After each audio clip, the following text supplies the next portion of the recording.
I'm gonna be so mad I don't have chapstick loud enough. Where's the chapstick, baby?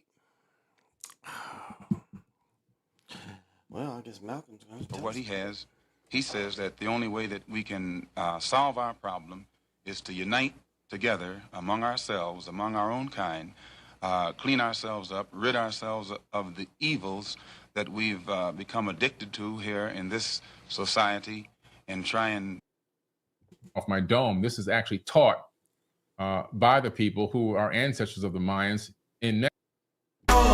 This ain't loud enough. I'm still trying. This ain't loud enough. I'm still trying. This ain't loud enough. I'm still trying. I just left a light in this bitch. I just left a light in this bitch. I just left a light in this bitch. Fuck up. Move the fuck back. Fuck up. Move the fuck back. Fuck up. Move the fuck back. Fuck up.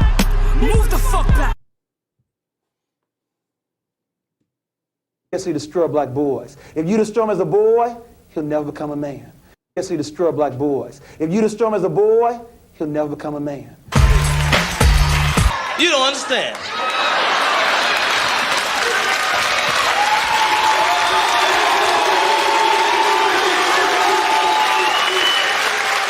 I ain't scared of you motherfuckers. It's cool enough just being cool, like I am, chilling. Joe V. He looked down, seen her feet, the nigga went berserk. I mean, TikTok. I mean, TikTok. I mean, TikTok. I mean, TikTok. I mean, TikTok. I mean, TikTok. You're a philosopher? Yes. You're a philosopher? Yes. You're a philosopher? Yes. You're a philosopher? Yes. You're a philosopher? Yes. I think very deeply. I think very deep. Hey, dance. Hey, dance with me. Hey, dance with me.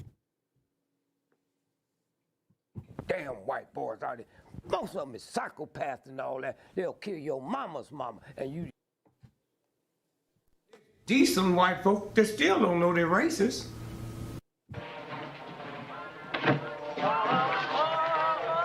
What the hell you want here, hunky? What's all that noise? Oh, that's just Daddy.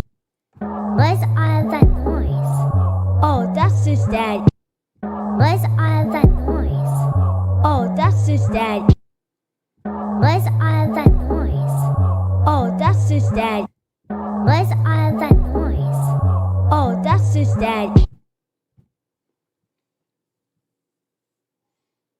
Your lines are still open.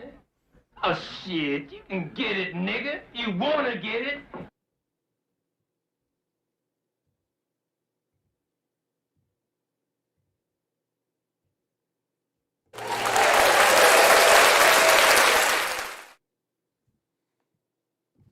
My bitches. To the east, to the north, to the west, to the south, above, below, and the middle. To the east, to the north, to the west, to the south, above, below, and the center.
Greetings.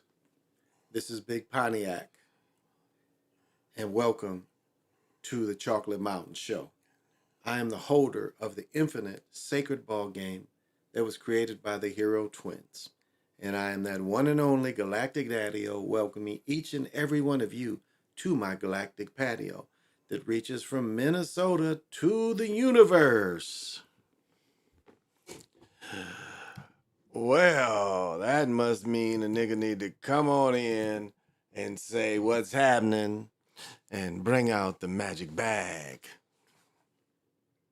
You know, you got to have your bad magic bag. And in the magic bag, we tricking y'all. Ain't because, again, you're going to feel a certain kind of way.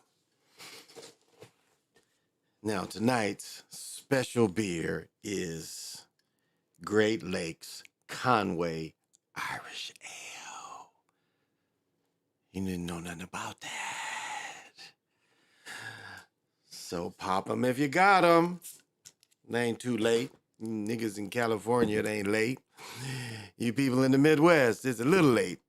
You people in here where I'm at, it ain't too late. So again, you know, I retro Applebee's only out of Michigan. You know, I had to rub that in. Look at that.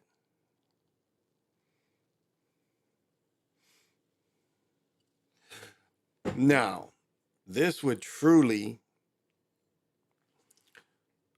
I'm gonna pour the other beer, and I wish I'd have brought the two glasses, but you can see this is more of what's called a red style ale. This is clearly more of the Carmeniles. Carmen. Castle Danger tries to give you this, but this is the bomb. And I went to my old fashioned. He's like, hey, I can order anything you want, you know, whatever you want. I'll get you any case you want. It'll be here in a couple days. Like, man, I don't even live down here no more. But so yeah. And I'm still out of wax. So I'm smoking weed. But it's Monday morning, baby. You know, are you loud enough? So smoke them if you want them. Because my man says it. Because he says, I'm still trying loud enough. Am I loud enough? I mean, I'm still trying, baby. That's what it's all about. He's still trying. Says, I'm still trying. Oh, my main man. yeah, nigga. Oh, don't get me going. All right. Let's give some thanks to everything because we still in the full moon energies. So we're gonna burn a little sage too. Let's burn that too.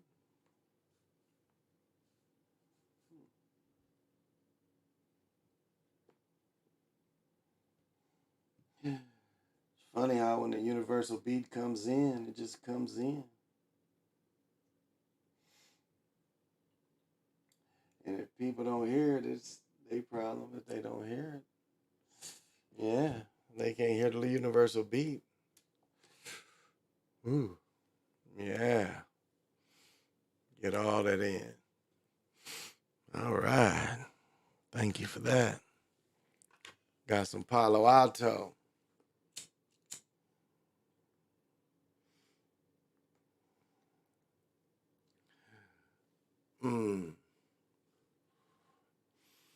You know, we dealing with different elements, you know. You go into the wood, you know, the sage is from the plant, you know, the plant kingdom compared to the tree kingdom and the wood kingdom. All right.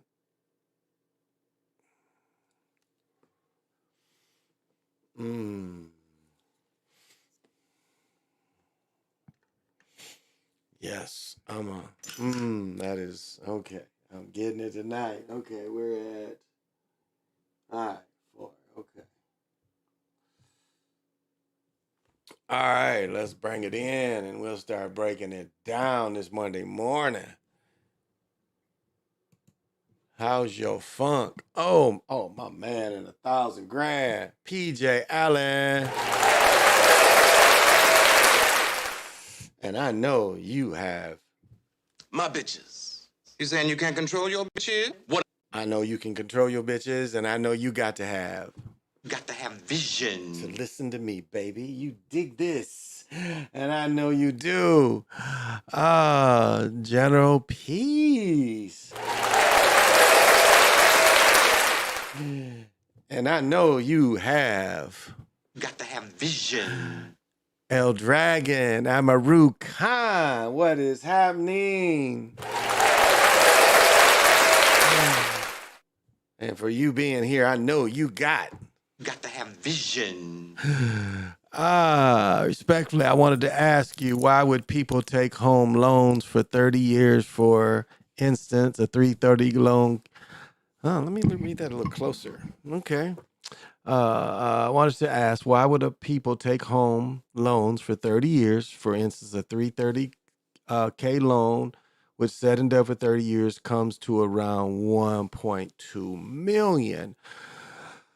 But the 1.2 million is what, 6%? What is that, 6%, 1.2? I would only say that if you're, you know, it's all on the percentage of what you get the percentage of the loan on. I understand that because, again, you can get 10-year loans. You can get 20-year loans. So it's you know, it's not a fixed rate there. It's just not you know, be fooled into, you know, biting off more than you can chew. Yeah, there's truth in what you're saying, but on the other hand, if you get a lower percentage rate, you know, depending on when you get in, that's the question, is depending on when you get in. So what you're saying is valid, but if you get in, it's not going to quite be that much, because I think what at 1.2 is, well, that's a little more than that's. Wow, that's almost 40%. So I that's what it would be based on. Oh, TF, what's happening?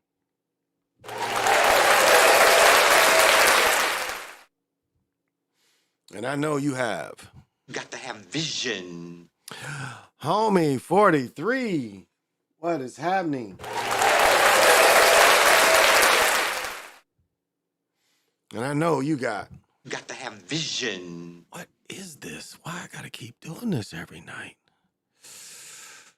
Every night. It's like, what is this? It's like I gotta keep doing it every night. Okay. All right. I'm not gonna get stressed over it. What's happening? Thank you for joining. Thank you for joining. Thank you for joining. So I guess maybe I should break it down, but like it's interesting.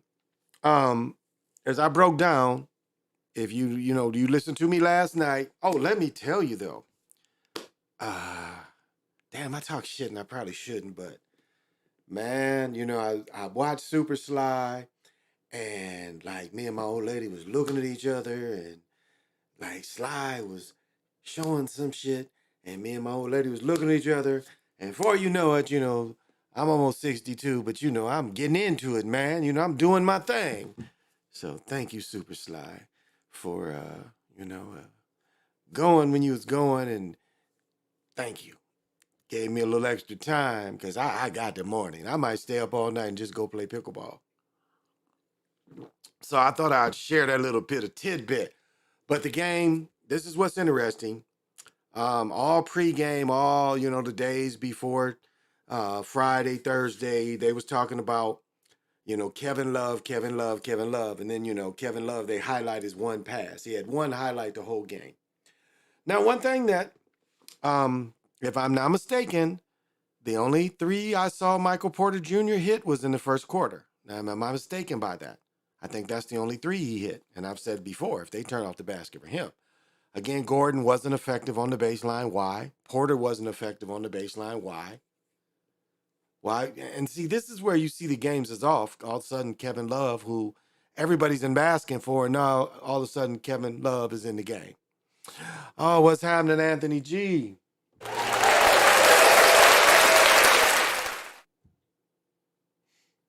Got to have vision. And I know you have it to be here with me. And all of a sudden, Jimmy Butler, I don't think he got his shot blocked one time. What has been in the whole series, the whole finals is Jimmy Butler getting his shot blocked. Oh, I got chapstick. I do. So I don't know. Today, all of a sudden they're matching up. Gordon is not being effective, and I've said before, Gordon staying out around the 3. And another narrative is we let Djokovic score, but don't let him pass. And we know Kevin Garnett's been criticizing the Joker for all the dribbles he gets. Remember, they did a rule against Charles Barkley doing all them dribbles. I mean, Kevin Garnett breaks down where Djokovic gets 15 dribbles.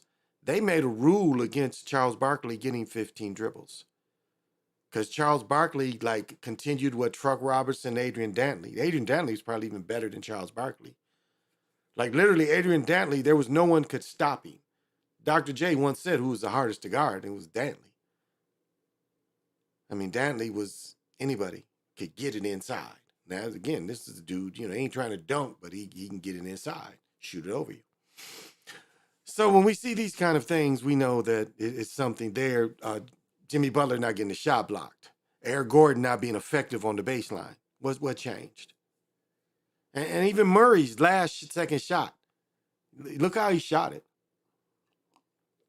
Turned his whole body. I mean, remember what is this? Chris Jackson. Excuse me, I don't mean to disrespect Maoud Raif or whatever his name is. Please forgive me. But what did he say? Zach Hubbard broke it down a long time ago. Chris, in that video, he says, "This is how you make it, and if you want to miss, you shoot like this." And clearly, the last shot of Denver, they weren't trying to make it. We see these turnovers that we wasn't seeing before. The role players is making stupid fouls, turnovers, stupid fouls and turnovers. So, smoking on some Tuka straight from the base, sipping some tech straight from the dock. OTF, what is happening? And I know you got to have vision. Valerie McDaniel. And I know you have. You got to have vision. Yeah, that's it. Muhammad Abdul Raif. Yeah, you know, the ex Chris Jackson. You know, his video like breaks it down. His video breaks it down on how you make it, how you miss. You know, it's that easy. And I've showed videos, like I've even showed videos how you can get your shot blocked, where you don't try to get any lift or anything, and you can shoot it right into their hands. The best exact example is anybody has daughters out there. You go to little girl basketball, elementary age basketball. Most of the girls, they just don't learn to shoot it up high. They shoot it right into somebody's hand if somebody's in front of them. And it's the same thing. And we saw a lot of that. Oh, the sage smells really. Yeah, this is good. I'm going. They saw everyone complaining how boring game one was, so they made tonight's game was entertaining. But I tell you what Ali said, them teams ain't gonna make no gate. Game one was the lowest rating, so I don't think that this game is gonna make. Oh yeah, that is heavenly smell. I don't think this game is gonna make it any different. It wasn't more. I enjoyed the hockey game more than I enjoyed even the game tonight when it was close, because I was looking at the way the ebbs and the flows was going. And the tell is Kevin Love. I mean, Kevin Love didn't even play hardly in game one, but all of a sudden, you know, his pass, you know, they highlighted his pass. You know, you tell when they capping, when they highlight a cat's passes more than once. So, I'll say this, homie. Homie is like, dang, did I give you a greeting, homie? I'm sorry if I did. And if I give you a double greeting, You got to have vision. I'm old man. But I you know, as I said before, it's a big jump for the NBA. Anytime there's a chance that the ABA team is going to win is big. It shocks the league. It shocks the league. Remember, they let the Heat win. You know, the Heat got championships just as soon as as the Spurs, right? When the Spurs got their first one, well, the first one was against Detroit. So do you see? I mean, it's very. This is hard for them to give it up. It's hard for them to. I don't know. I just think historically, it is hard for the NBA to let these teams that challenge and survive, despite the other teams, you know, that did the same thing. Because remember, the NBA was two leagues that came together. So, but despite that, they feel different on these ABA teams. So, as I said before, historically, you would think the Heat would win because of them not liking new teams winning. And that's just historically. Now, you know, as I've said before game one, they don't match up. And exactly as I predicted in game one, it was, you know, Gordon baseline. You know, Porter going, mid-range. And as I said last night, what did I report last night? Shaq said, all the Heat champions, all three Heat champions, this is what Shaq said last night. He said, all Heat champions lost game one. And that's what Shaq said. And so we listen to some of the talking heads, so they give little hints sometimes. So I thought that was a nice little hint that Shaq gave. And lo and behold, they win. Raymond, balcony, Denver in 6. What is happening? Because you are here tonight, you must have. You got to have vision. The Heat researcher, what's happening? You say the Heat. You got to have vision. Raymond, Denver in 6. By no means should Nuggets lose. I agree. I mean, really, matchup wise, they shouldn't lose. But historically, you know, it's going to be a tough call. because I mean the NBA is very, I mean they're very. It's not sentimental, but it's just again they. I mean, look at the finals. I mean, you got teams like just like in the NFL, you got teams ain't never been to the Super Bowl. Make that make sense. And even now, you know, the teams ain't relatively new. The Clippers been in the league almost 50 years. Clippers started in San Diego. They've never been to a finals. So this is how stingy the NBA is with their script. There's several teams ain't even been there. I think the Pelicans, the Michael Jordan's team, there's teams ain't even been to the finals. It's just like teams in the NFL ain't been to the Super Bowl. Make that make sense. The Lions have never been to the Super Bowl. The Lions have been in the NFL since what? I mean, my book is right here.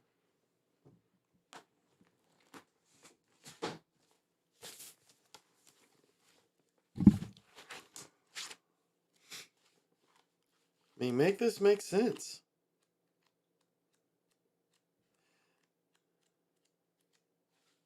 It's the whole thing of color that shows when the leagues merged. Oh, it's in here.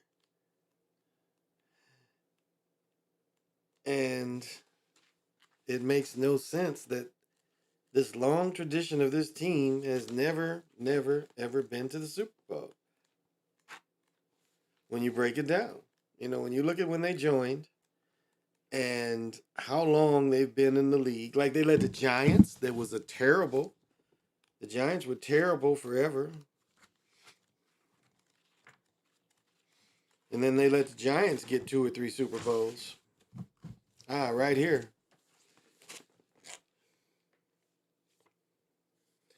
The first teams in Michigan, let me get this right. In the starting year of 1920, Evansville's Eskimo, Rockville Jefferson, Louisville Cardinals, Toledo Maroons. The Giants started in 1925. Cleveland Indians played 1 year. Muncie Flyers, Akron's, Chicago Cardinals is original team. The Cardinals are original team if you didn't know it. There's only 3 or 4. Massillon, Cleveland. Green Bay Packers started in 1921. The Bears started as the Stanleys.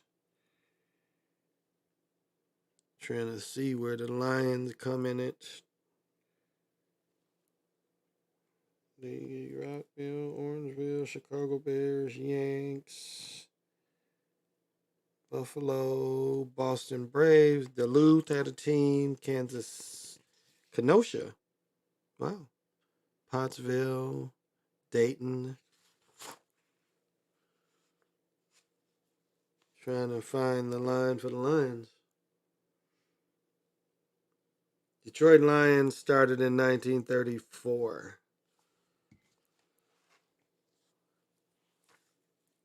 Yeah, 1934. So the Lions have been in the NFL since 1934. Spartanville. It was a Spartanville team that I'm trying to find, and I don't see it. It's Spartan something that would have been a pre-team before the Lions, and I'm not seeing it. So that defies. Now, you know, again, you know, in the Super Bowl era, because the Lions' last championship was the NFL championship in, I think, 54, 55, or 55, 56. Let me see. OG, they had the Nuggets sweep the Lakers because the Lakers always beat them in the playoffs. They had to pay them back. That's a good point. PJ says they're flipping the script. They could be. The Heat's first championship was against the Mavs, so whoever won the one was going to be a new champion. That's a good point. Difference going up against a team who's already won. That's a good point, researcher. They had the Nuggets sweep. Yep. Okay. I've been keeping an eye on the story wise to see where they might be leaning, but ain't no way people won't catch on with what they're doing if the Heat win. That's a good point. 93 years. That's right, homie. 93 years. They make Jimmy look like a MJ for a few games. The Heat are going to win. Well, that's the only way they're going to win is if they make him look like MJ. You broke down why the Giants get a ring every decade. Yeah. Exactly. Yeah. I think Jimmy is ugly and trash. You sound like my son. Like you can just see the whole enthusiasm of the game was different. The whole enthusiasm of the game was different. The energy, the way the refs called it, but the turnovers, the sloppiness, the sloppiness all of a sudden of Denver. A lot more turnovers, a lot more sloppiness. And now they ain't never been a great team. Like far as defensive wise. They've never been a great team defensive wise. Murray got dunked on. Murray got dunked on pretty easily. The dude took him baseline pretty easily. So Jimmy really ain't who they say he is without the Magnus and help. Of course. Yeah. And it's funny, isn't it funny how they hurt Derek. They hurt Derek and they let Jimmy be the star instead of they gave Derek that 1 year in Chicago to be the MVP, and then they hurt him the rest of his career, so he wasn't the same. And Derrick Rose, D Rose, isn't that messed up? Jimmy been missing all the shots he been making. Voorhees, the native. Hey, thank you for joining. And I know you must have. Got to have vision. Call another man ugly. Okay, Bob Kahn, thank you for joining.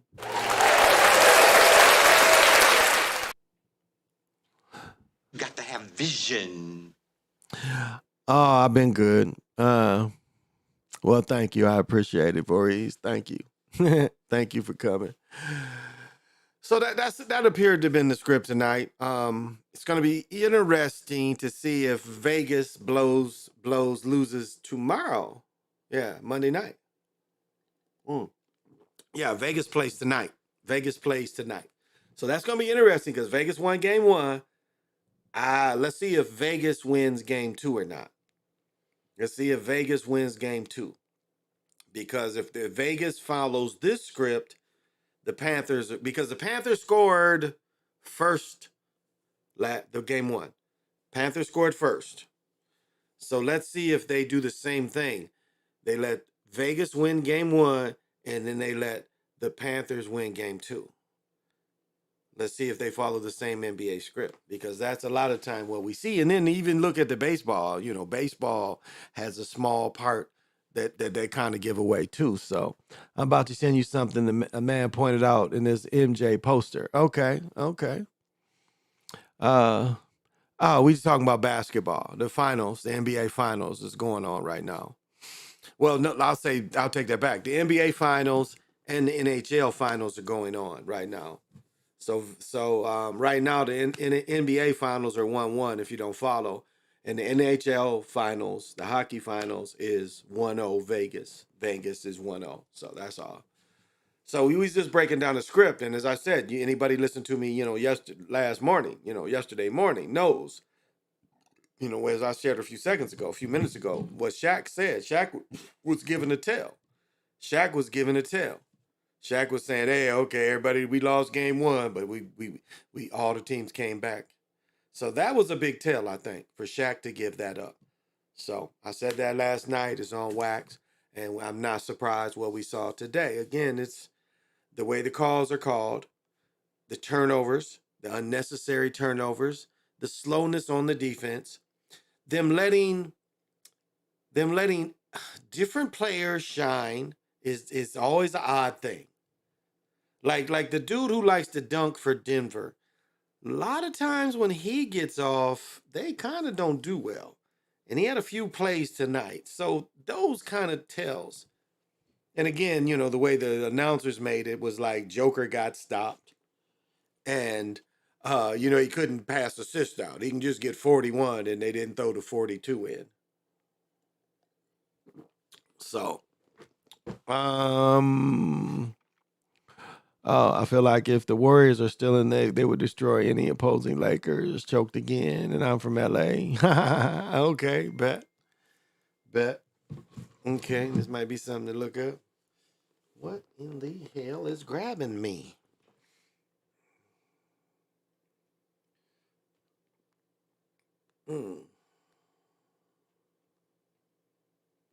Yeah, I saw this.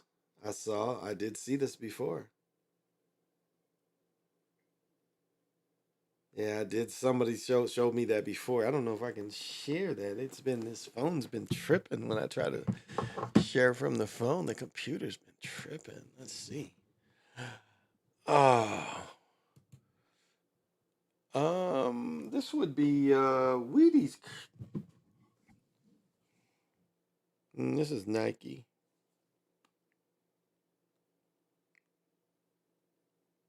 Yeah, everybody got on Nike. This is a Nike commercial. Um, loud enough. Is my shit loud enough? I'm getting. Let's see. It's been not letting me share pictures lately. You know, I'll be fucking with this computer all day. Well, this would be a start if they let me show it at least some. Loud enough. Is my shit loud?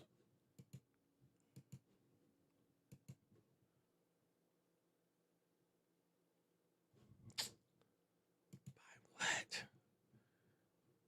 Okay. It's got to be more than that.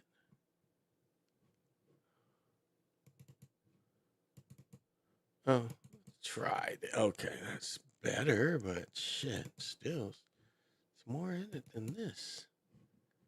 Just giving me this. I'm gonna have to try to find it somewhere else. But he showed me what he shared is that Michael Jordan picture with might have to find it somewhere else. Cause this is tripping.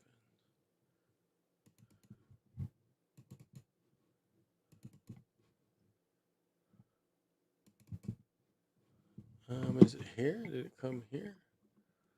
See if I can find it. Where did he put it? Huh. It's not there. It's not there.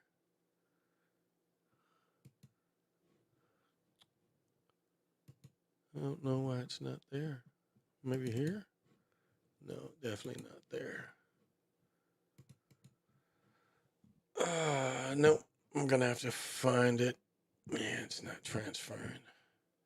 I get my son over here to fuck with this to find out why this ain't transferring. So my other reliable source is.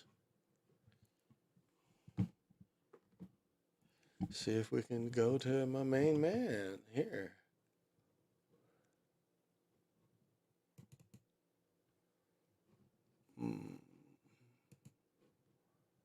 And we can find it.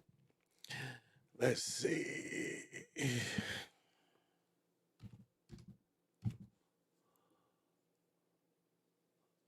MAs.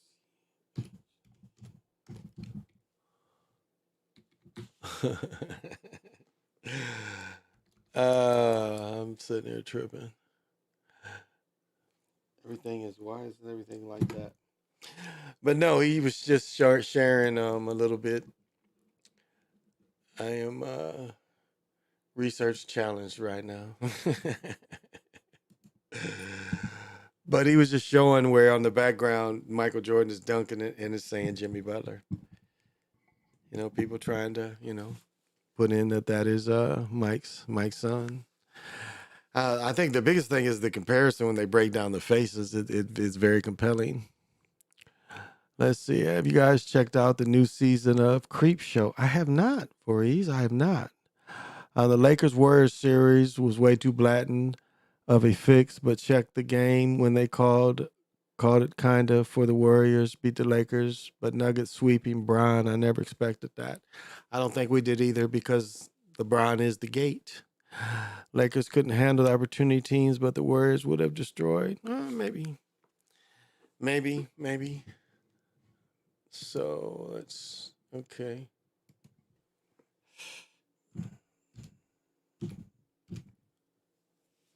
Oh. See if I can pinch it here. See if I can pinch it here. And if I can, it's just the comparisons. And it's hard to say. It's hard to say. Will they let Jimmy Butler break through? We can't say. We can't say, but right now I would say that the Heat, because of history and tradition of the NBA, yeah, I'm not seeing this. Not seeing it. And I know it's in here. So I gotta figure this out. Yeah. Man, it's been, let me tell you guys, it's been a rough day up here. It's like, man, news after news after news up here. It has been rough for a Sunday, lazy summer Sunday. Let me see what did they give me? It has not been what you think. Damn, I mean, it's like one dams after another. Okay, here we go. I think I showed this a little bit.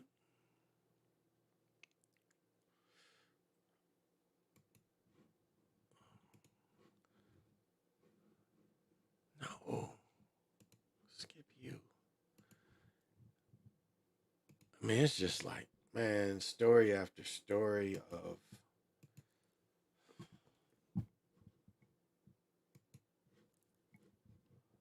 Collins is being remembered for his joy and not for his tragedy. No one in Crystal has forgotten Barway Collins. As tragic as it was, we saw the community really pull together. 8 years after the 10-year-old's body was found in the Mississippi River, a statue of him has been commissioned to stand in Becker Park, next to where Barway lived. It's supposed to be joyful. The pose will be Barway kind of running as if he were kind of running through the park. So it's not sorrowful or mournful kind of memorial, but it is a celebration of the parks and a celebration of a child's life. The final design of the statue is still being ironed out, but we can see an example of the company's bronze work here at this statue in front of the Crystal Police Department. The Crystal Police Association is also donating $500 to Barway's memorial. Barway's father, Pierre, pleaded guilty to his son's murder and is serving a 40-year sentence. Barway's mother is grateful for how her son is set to be remembered forever. Wait. Your sentence. Barway's mother. God damn. Like, look, he's throwing a hand, shock the something. He's throwing the hand signal to show he's connected to something. Wow.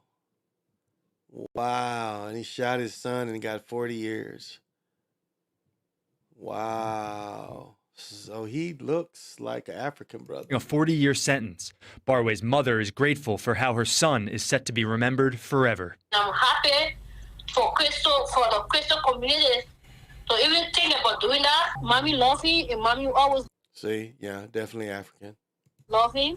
May his soul rest in peace, and thank you guys for always continue to remember his name. Donations for the statue poured in last year, $20,000 raised in a matter of weeks. The community response was overwhelming, which I think is a testament to how the community connected with this case.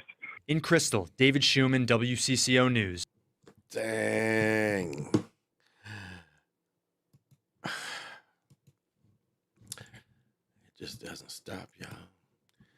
It just doesn't stop. Now we had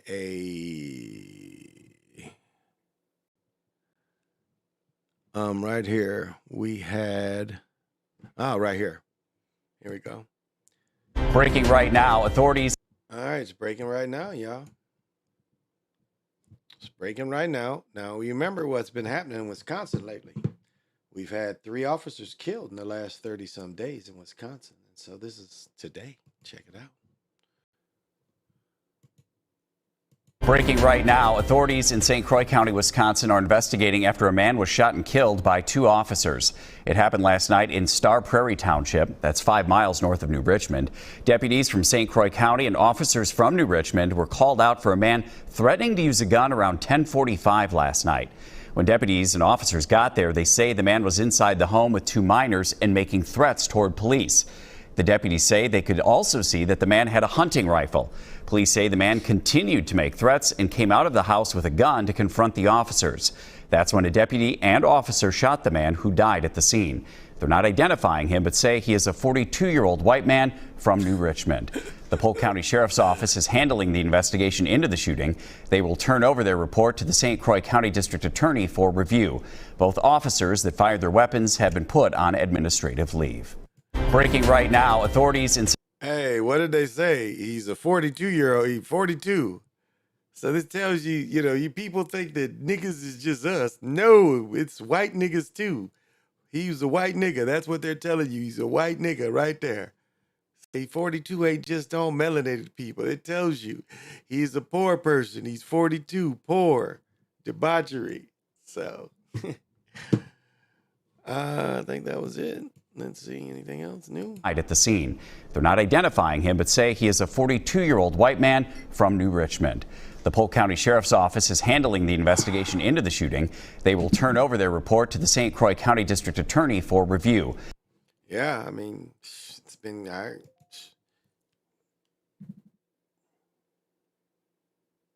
Oh, good. Yeah, so that was just one. Now this I shared. Yeah, I watched this earlier, but this I shared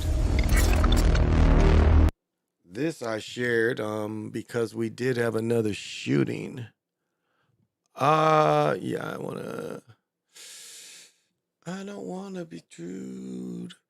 I don't wanna be out of line. I don't wanna be rude. I don't wanna be out of line. All right. This is what's going on here, baby. Tell us about it. Led to a SWAT operation even after an arrest was made. Mariel Mose explains the lengths police are going to track down who is responsible for the murder of a 19-year-old. I talked to neighbors off camera who live along this quiet residential street here in Brooklyn Park, and they tell me they were shocked to learn that a 19-year-old was killed over a card game at a house party in the early hours of Friday morning. And they tell me they've been on edge all weekend long, wondering if the person responsible was still out there. Witnesses told Brooklyn Park police that they were playing a card game at a party when one man shot another man in the chest. His friends brought him to the hospital, but he was already dead. Investigators don't know what specifically prompted the shooting. Officers were called to this apartment Friday night for an unrelated incident, but they recognized the suspect that they think is responsible for the shooting. The suspect ran into the apartment and tried to escape off a balcony, but SWAT officers already had the apartment surrounded, and a 31-year-old suspect was taken into custody. He's being held on a second-degree murder charge. In Brooklyn Park, Mariel Mose, WCCO News. Motherfucking SWAT. And what if Motherfucking SWAT on their ass. It's, to me, sounds like the movie Menace to Society. Yeah, it was some... They're on some bullshit tonight. They're on some bullshit because it's a lot more going on. They're not showing it. Okay, well, let's see this. There we go. They'll probably give me a little more because it was some messed up stuff.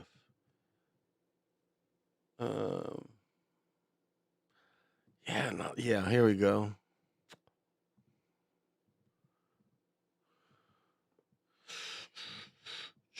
This is some messed up. Like, I don't even know how stuff like this happens. Yeah, we'll get it back here.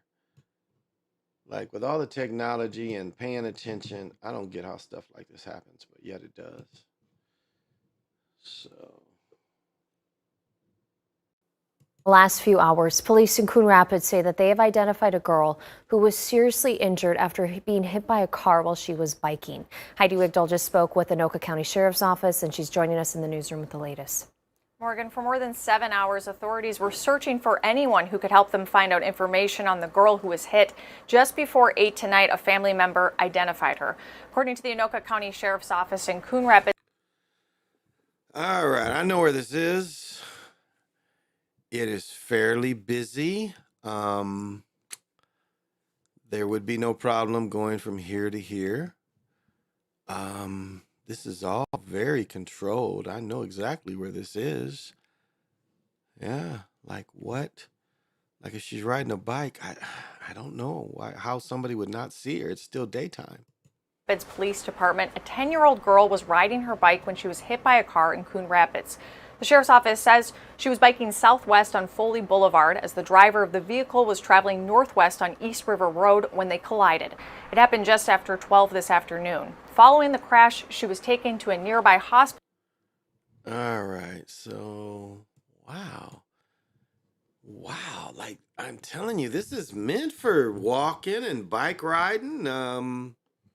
How did not he? I mean, this is all in play. You touch this stuff, it synchronizes when you touch it. So, like, how did he blow it? How did he not see her? Because despite this being busy, this should be very safe. A nearby hospital, but police then had the challenge of trying to identify her, something that took nearly 8 hours. Anything involving a child is going to be very difficult, for our first responders to deal with. And, obviously the unknown of it is even scarier and more difficult. And so, these are the things that our first responders are trained for, but they're humans and they're going to feel the stress of it. A lot of them are parents themselves or have little ones they love and care about. And so this definitely, this hits to the heart for everyone. Peters says they're still putting together what exactly happened, but the driver is cooperating with authorities. Anoka County Sheriff's Office is leading the investigation with help from the Coon Rapids Police Department and State Patrol. Yeah, that one gets me. I don't get that shit there. That shit's kind of tripping me out. Like, how the fuck don't you see that shit? This is the other one. Tonight in downtown Rochester, a Okay.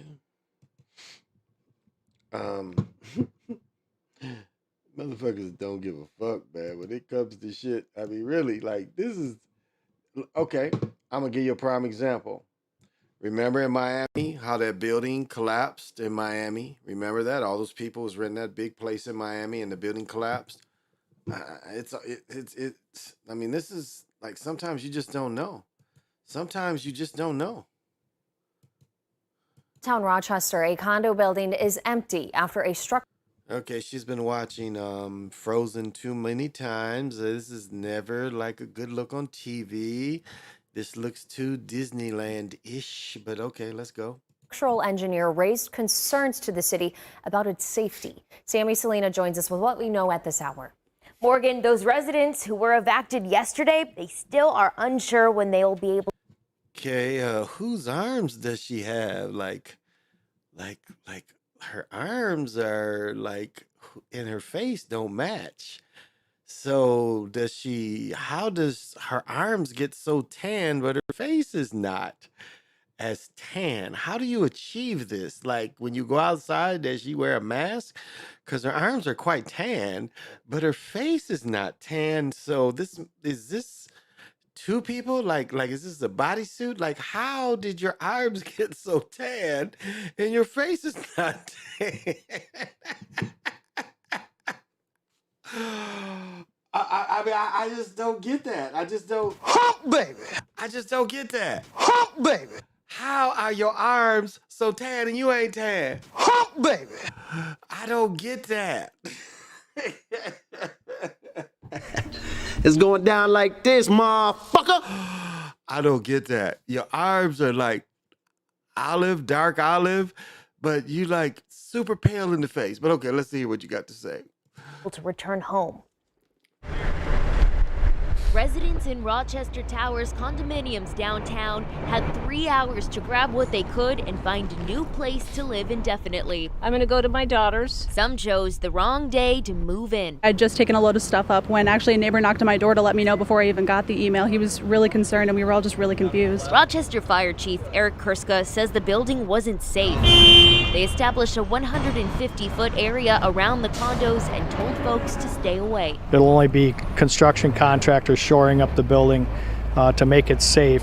Once they shore it up, then the building will be safe. Residents don't know when that will be. In a statement today, the city says the scene was then turned over to property management and private contractors to conduct their assessments and begin structural shoring work. The Red Cross spent the night trying to help folks. We were notified that the building was going to be evacuated. We started activating volunteers and looking at who our partners are that we could call upon to open a shelter. They told us this morning that luckily no one needed to use their emergency shelter. They found some place to live in the meantime. I'm moving my stuff back out and heading back to my other apartment for now. Trinity Lutheran Church was also evacuated because of the proximity to the building. The streets in that 150-foot radius will be closed until the area is deemed safe. I reached out to property management and they have not yet responded. I still want to know, how did her arms get so dark and she's not dark? I don't get that, but that's another story. This is some bullshit. Okay, I think that was all the crazy stories I had. I don't think. Just within the last few hours, police. Baby, no, don't do that to me, baby. Don't do that to me. I already did that one. We did this. We did that one. Dozens. Yeah, we got that. Culture. Who is this? Aaron Hotbox Hidden releases new album. That's not exciting. That is not exciting. Sorry about that. I'm just having fun. What the hell? That exactly. Denver, where we at? I'm missing. Series. Wait, here, Steph Cast was failing him a little bit. Raymond. Denver has a size advantage and they have it inside. Yes, they should have. Would have been a great series though. What the hell? Crazy. Yeah, kind of. I don't think the father is going to jail. Really, or is that something different? That's what they said. Say he's getting 40 years. Yeah, but nigga can be anyone. Yeah, exactly. A nigga can be anyone. Anyone. Nigga ain't just us. It's poor people. A nigga is a poor person. Or poor person behavior. A nigga is a poor person or poor person behavior. Okay, like remember yesterday I showed blowing up? If he blew up the house because of crystal meth with his young children and wife, that's nigga behavior, right? You live in suburban and you blowing your house up because you got to get some meth out, and you blow up the house, your house, you blow up the neighbor's house. That's nigga behavior. So yeah, nigga ain't just melanated people. That's what they forget.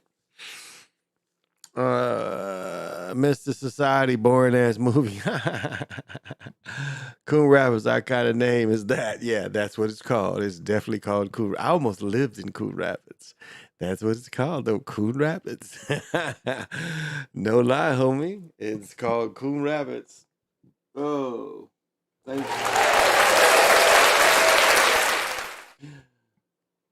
But that's what it's called. It is called Coon Rapids, Minnesota. It is way the fuck north of me. It is like way the fuck north of me. That shit is like, man, that shit might be damn near an hour away from me. That shit might be an hour away from me. Really. It's quite a ways. But the world is crazy, The world is crazy. Oh, feels good. Okay. The world is crazy. It really is. It's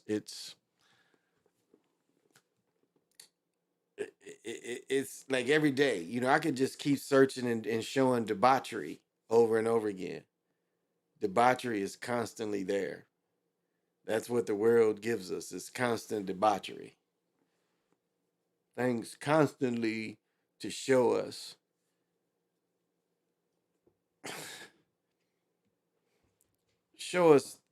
that civilization is changed, totally changed, and that we're supposed to accept the new civilization that is upon us. because they've changed. The social norms have completely changed in the last 20 years easily.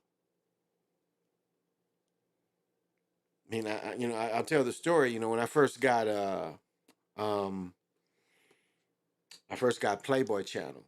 My cable, I got it added. You can get added, try it for 30 days. And I remember my first wife and I, like, as soon as we got it, he's like, watch it for a few minutes. I'm on her. Knock on the door. One of my friends come, just want to kick it and shit. And, this is what we watching, and he's like, God damn. He's like, okay, I'll see you later. So he leaves. So we start watching it. We go back at it. Another friend knocks on the door. Him and his woman, they come over. They're like, they ain't watching that shit. They with us. So it's like, oh, okay, we'll see y'all. They stayed for a minute and they like, but what that used to be, and I guess this is 40 years ago. What that used to be 40 years ago is now you just see it on the free TV. And it's acceptable. What used to be considered light porn. Okay, good. What used to be considered light porn, good, is now what's acceptable, right? Right? That's what's acceptable. You watch normal, even normal Netflix or even normal TV, you see what used to be considered porn. And again, in 82, 83, the Playboy Channel, it was still just humping, you just seeing people hump each other. And that was considered porn or light porn. Not triple X. That was considered like X, right? And now you see this comment on regular TV. So, man, I haven't been anywhere. I don't really have aspirations to travel anywhere. I've been to Mexico and I've been to Canada. That's the only places I want to go. I'll go back to, if places I'm aspiring to go, I want to go up to Nova Scotia, Greenland, all that. But far as Europe, there's nothing in Europe I want to see. Nothing.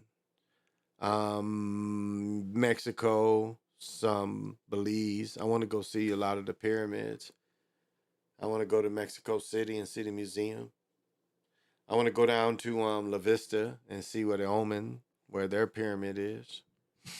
But I can go to Mexico City, whatever that's called, Mexico City, yeah, and see some of the heads. So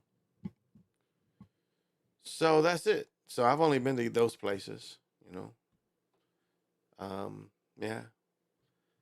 So I guess my spirituality, it's funny, even in, my understanding of the Virga and how the Sanskrit fractals have come upon me. Don't know, really can't. I mean,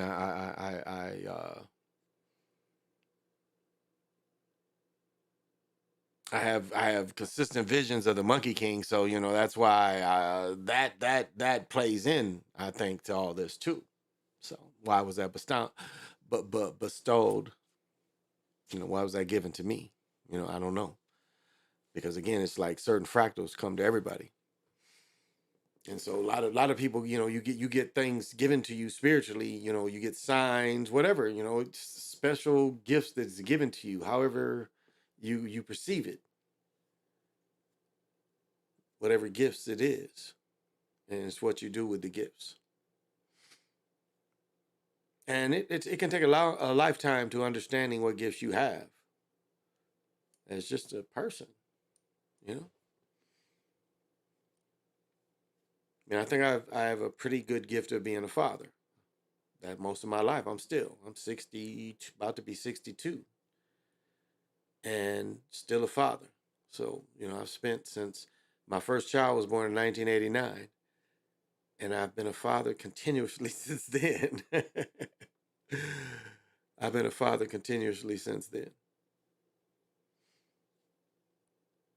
My youngest two are 17 and 17 and 11. So one of the between those two, two daughters, one loves me, one doesn't think I'm so great. And that's how it goes sometimes. My daughter wrote me a very heartfelt letter, and I just kind of said, "Honey, do you think you're my only child that's been mad at me?" You know?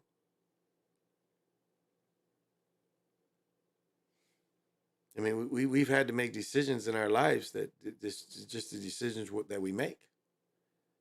Like I remember not having a car good enough to drive to go see my grandmother for a few months at a time.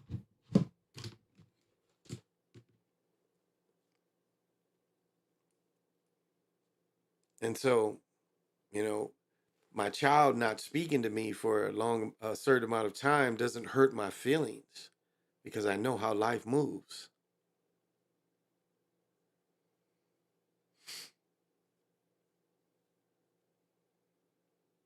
And only thing I remind them, and this is the only thing I remind all my children, and all of you can take this to heart too. The days are long, but the years are short. And any of you can take that to heart. The days are long, but the years are short. And so with that in mind, that's how you have to perceive it. Because it moves. And it's how you move with it as it moves. I've been everywhere. I've been everywhere in the US. I've been all up and down California, Texas, Vegas. Vegas is Nevada. I've been into Iowa, Arkansas, Nebraska, Missouri, St. Louis, East St. Louis, Alabama, Mississippi, Louisiana, Florida. I mean, I've slept in most of them states. Georgia, South Carolina. Of course, I lived in North Carolina, Virginia, Maryland, Pennsylvania, Ohio, Indiana. Haven't been to, all the Midwest. Of course, Wisconsin, North Minnesota. I haven't been to, I have not been to North Dakota and South Dakota. I haven't been to them. So, let me see, fires I went up, well, I've been to Canada. I've been to Toronto. I guess that's the farthest I've been to Toronto. So I guess if you go up the coast, that's the farthest I've been to the coast, up like in Toronto. So, yeah. Yeah, I traveled in the US. Do you guys remember during the pandemic, and I might, maybe it was this channel I shared, because this channel has been almost since the pandemic. You see this is that good old fashioned Elliott Ness. And you see how this is just a little darker than what I just had. And this is the good old Elliott Ness, but the other beer is a little stronger. This is not as caramel heavy. So I've been to most of the but anyway, these mugs and I might have to go back and I did a video on it. These dudes drove from California to New York in 23 hours. Averaging, it's like the Cannonball Run. They averaged 130 miles an hour. Because again, it wasn't hardly any traffic on the highways. Okay, let me get it. Let me say this. Happy birthday to my son. My son Cameron turned 22 today. We celebrated. We took him out, hooked him up today, picked up my mother, and my fiance, and we picked him up and took him out. So happy birthday to him. I don't want to lose this thought. I probably did lose it. It'll come back to me in a second, but I want to, I celebrate my son. The other thought will come back to me. It's kind of past me, but I wanted to say that, celebrating him today. and watching his maturity, and just wanted to. I had something else to say, but I forgot it. But it'll come back. It'll spin back in a minute. But yeah, but it's possible, to drive. Oh, okay. This is what I want to say, and this is again for the Gipper. The Gipper. This is for you, and this makes no sense. So okay, so what they've done here is they've cut off a little bit of the highways going north. So understandably, when they do construction and they cut off certain parts of the city, it's going to change. But my thing about the reality breakdown is, okay, I'm from the Midwest. I've been to Chicago traffic and literally sat downtown and not moved for 3 hours. Without an accident, without anything. I've hit the Skyway wrong and sat on that motherfucker for 2 hours trying to get through Gary. But even in some of those instances, it's like this is like insanity. Like if you look, this is insanity. If you look at the traffic in Chicago, you would call that insanity. Because what is insanity? Trying something and expecting a different result, but getting the same result, right? And that's what you see. Some of these cities, the traffic is insanity. But here, it's like traffic makes no sense. Now, a few weeks ago, a dude's car broke down on an exit. That should create a problem. Now, what they've done is they temporarily shut off, as I said, a part going north.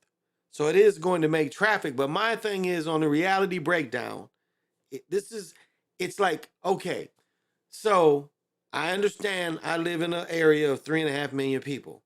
But you telling me at 2 o'clock in the afternoon on a Sunday, everybody wants to be where I want to be at the same time. You telling me everybody at like the same time, everybody where I want to be, everybody wants to be there too. What is the logic of that? What is the timing of that? How is that natural timing? If this was really real and not more like a fucking video game, because that makes no sense. Now, this makes less sense. I'm going home. I'm coming from an area, it ain't nothing going on this side of traffic. You dig? It's nothing going on where I'm going back south, going home, because I had to feed my son's cat. So I had to go back south. Ain't nothing on the northbound traffic. Yet, the further I go south, the more I see a traffic jam. Now, make that make sense. It made no sense that it's a traffic jam. There's nothing in front of these cars causing a traffic jam. And I can't even call it gang stalking because it didn't affect me, but I'm looking at it as a reality. And I'm coming from what's in front of this area. And there's nothing like in the exits is moving. Yet, the further I go south, the more it's a traffic jam. And there's no reason for it.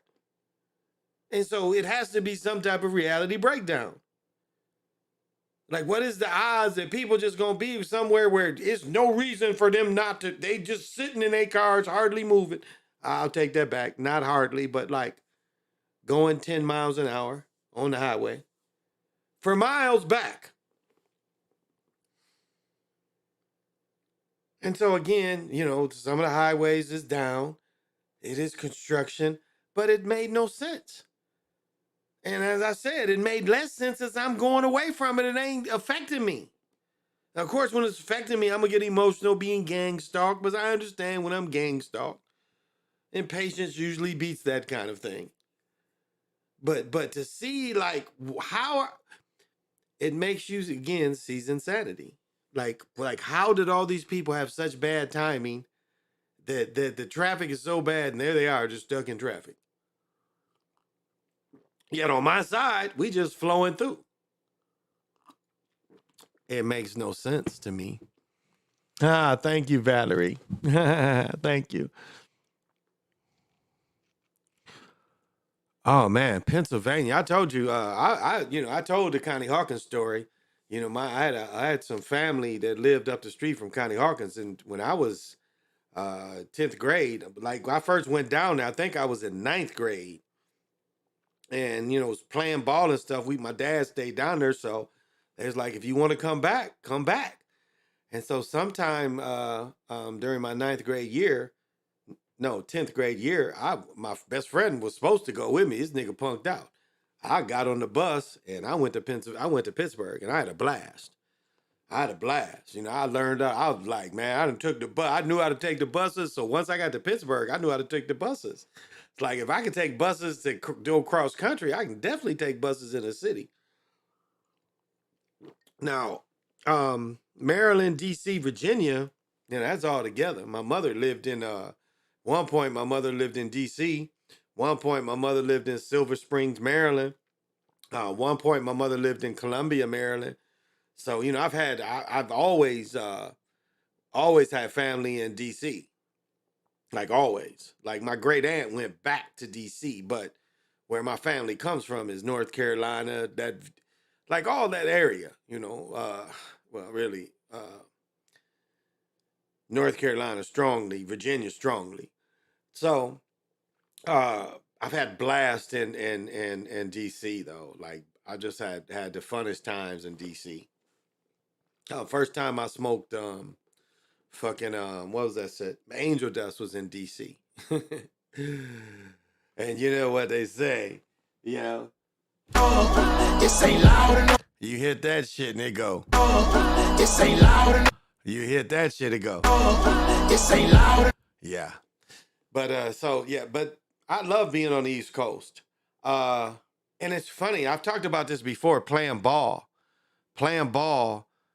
like different places. It's really interesting playing ball, especially in the pickup area of playing ball with people. It's interesting the style of play that people played. As I said, like it's funny when I first went to California, started playing with dudes. Again, I was mostly a football player, but I was trying to stay in shape. So I just would hoop. And it's just funny, dudes. It was like, and you watch the movie White Man Can't Jump, you think, they're a little physical. Niggas in California in the 80s was not physical at all. Dudes 6'7", 6'8", street ball, these dudes are soft. Trying to call fouls on jumpers. I mean, it blew my mind that these dudes played so soft. And the dressing was different too. Let's get that straight too. Them California niggas dressed really weird in the 80s, no doubt. No break given to them New York niggas. They was some weird dressing niggas too. Grandmaster Flash and all them niggas. DC niggas would wear polos trying to hoop. I would destroy niggas that wore polos that tried to hoop. I'm gonna say this straight up. Living on the East Coast, I thought niggas was backwards. When I went to North Carolina in 79, I thought them was the backward ass niggas I'd ever come across. I mean, really just what I knew and what I had socially knew, going back was like going back in time in some ways.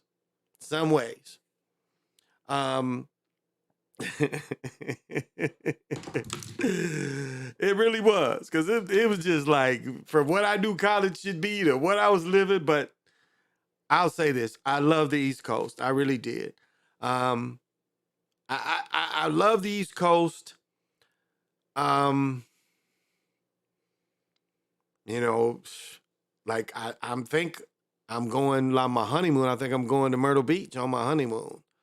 So when I get married in November, we're going to Myrtle Beach somewhere. We going to Mexico, Myrtle Beach, some motherfucking where. So I love the coast. I really did. Yeah. One thing I'll say I loved about North Carolina is you're close to everything. 5 hours from Atlanta. I liked Atlanta. Again, I started going to Atlanta in the early 80s. Because it was 5 hours and, had homeboys from that area. Right now, my uncle and my brother live in that area. So I started going, so I'm familiar with that area. Started going to Florida and we started playing down there. But my one of my best friends in college was from that area, so started going to Florida like every year, you know. Every year started going to Florida again, making them trips, having all those connections, weed or whatever, going down there. Mm. So I have more experience on the East Coast than the West Coast, but I've driven from Northern California down to Southern California. So I have a little experience out there, but most of my experience has been in the East. Yeah. Nicole B, thank you for joining me.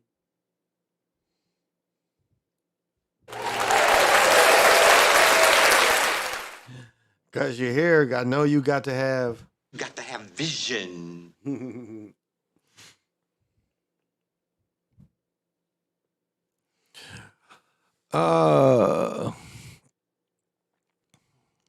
So thank you for coming in. We a bunch of pretty boys out here in Cali. Ha, that's funny. It was just it's as I remember, yeah, because okay, so we was going on vacation, my first wife and I, and the semi-pro ball was really good. It was really good, and we had a great team. And I remember, I don't know if we had a bye, but it was a break, and it was like during my vacation.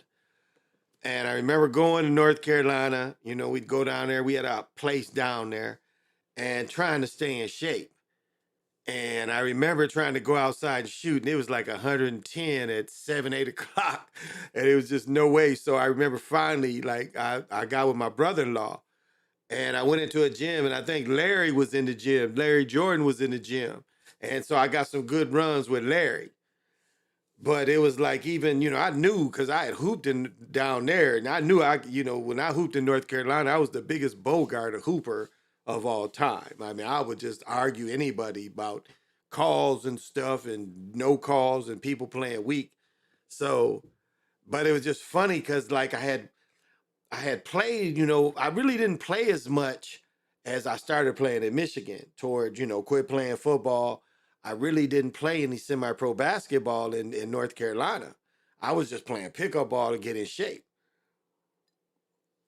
So then coming back after playing in Michigan for a number of years and then coming back and still playing against people down there. So it was again, college, of course, when I was going to college and not football season, I was putting in work on people.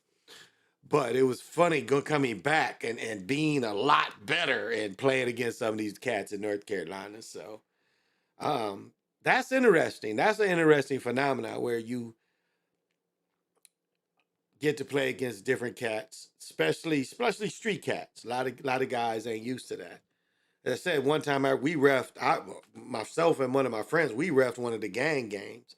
We refed 2 gang games, and we got like, was it $500 for 2 games? Something like that. It was something like $500, a little more for 2 games. And it was some gang games, We was up in the city. It wasn't Gary, it was Chicago. We was like it wasn't even what am I looking for? It wasn't even a midnight league game. Or no, it wasn't a midnight league game. But we had did, matter of fact, name drop it. We had did it was something. This was the bullshit, and no shade, but it was something because we had did some tournament games for R. Kelly, and some kind of way that's who got in touch to do these gang games because we used to do some tournament games from R. Kelly, and that's people forget that R. Kelly would pay for tournaments for people. I mean, but anyway, everybody was scared to do the game because it was the gang, the gangs was it was their tournament. People were scared. It was their tournament. People were scared to do their tournament. So I was like, shit, I ain't part of none of these motherfuckers. So, But that's how serious it can get. That's how serious it get. Oh, here we go. And I should look this up on YouTube. You know what the worst sport to referee is? And this has been, my son will be 34 this summer. This has been for 30 years. Little League Baseball is the worst sport to ref. My 25, well, it's more, well, if I continue, it'd be more than that. But my years of reffing, that has continuously been the worst thing to be involved with. Now, if your children play, that's great. But from a referee standpoint, it is a lot of grief in that. Now, I've had my children play and I've watched it, and I would never ref that stuff because people take that too seriously, and they have taken it too seriously from a very long time. Now, I know, we see over the years a few sports of football and other sports, but little boy baseball has been the worst kind of parents, has brought the worst out of people for a very long time. And this is something I have never understood. You know what little boy baseball used to be when I would ride my bike? And I was like maybe going into my freshman year, going into my senior year in high school, hearing little boys go, "Hey, batter, batter, hey, batter, batter," hearing the park hum like that. And within years, you would see these parents want to fight each other over baseball, little boy baseball.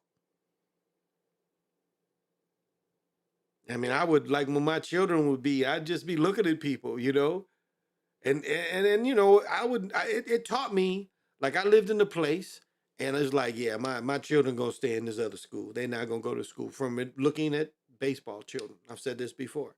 I lived in Eden Prairie. I think Greg Jennings still lives there. Aiden Peterson, when he lived here, he lived out there.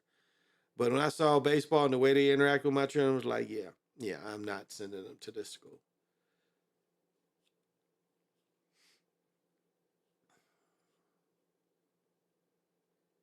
So I don't know if anybody else experienced that. What's there to do in Myrtle Beach? Oh my goodness. They said there's a shortage of Little League referees because, oh yeah, Nicole, it's been like that. And I'm telling you, when I was reffing everything, nobody, we would just sit there and laugh about that because nobody would touch that stuff. Football was not as bad. Little boy football, nowhere near the problems as Little League Baseball. Nowhere near the problems. And this has been a long time. And I'm just saying, anybody, it's still, and it says, my boys went through, my boy just turned 22. So 10 years ago, I was still doing baseball. And it was still the same. It was nothing I would work to do. What is, Myrtle Beach? Bruh, you, homie, really? Homie, you, Myrtle Beach? First of all, Myrtle Beach is one of the biggest golf. If you golf, send your clubs down there and golf. Myrtle Beach is one of the greatest golf resorts in the country. But Myrtle Beach is on the ocean. This is one of the biggest resort areas on the ocean. And if you're a motorcycle rider and live like on the East Coast, it's a big gathering. Like, I know they talk about, this part of the country, they talking about going down to Sturgis and I think North Dakota, maybe, I forget, North Dakota, South Dakota. But for people who live on the East Coast, they go to Myrtle Beach. But Myrtle Beach is a big golf resort too. But it's been, it's been a bit, it's been a big resort, comfort resort forever. So that's one of the spots that we might go to. We'll see. We will see. As the countdown gets closer. No, I've answered that. Yeah, the parents be the worst. Yeah, Valerie, the parents be the worst.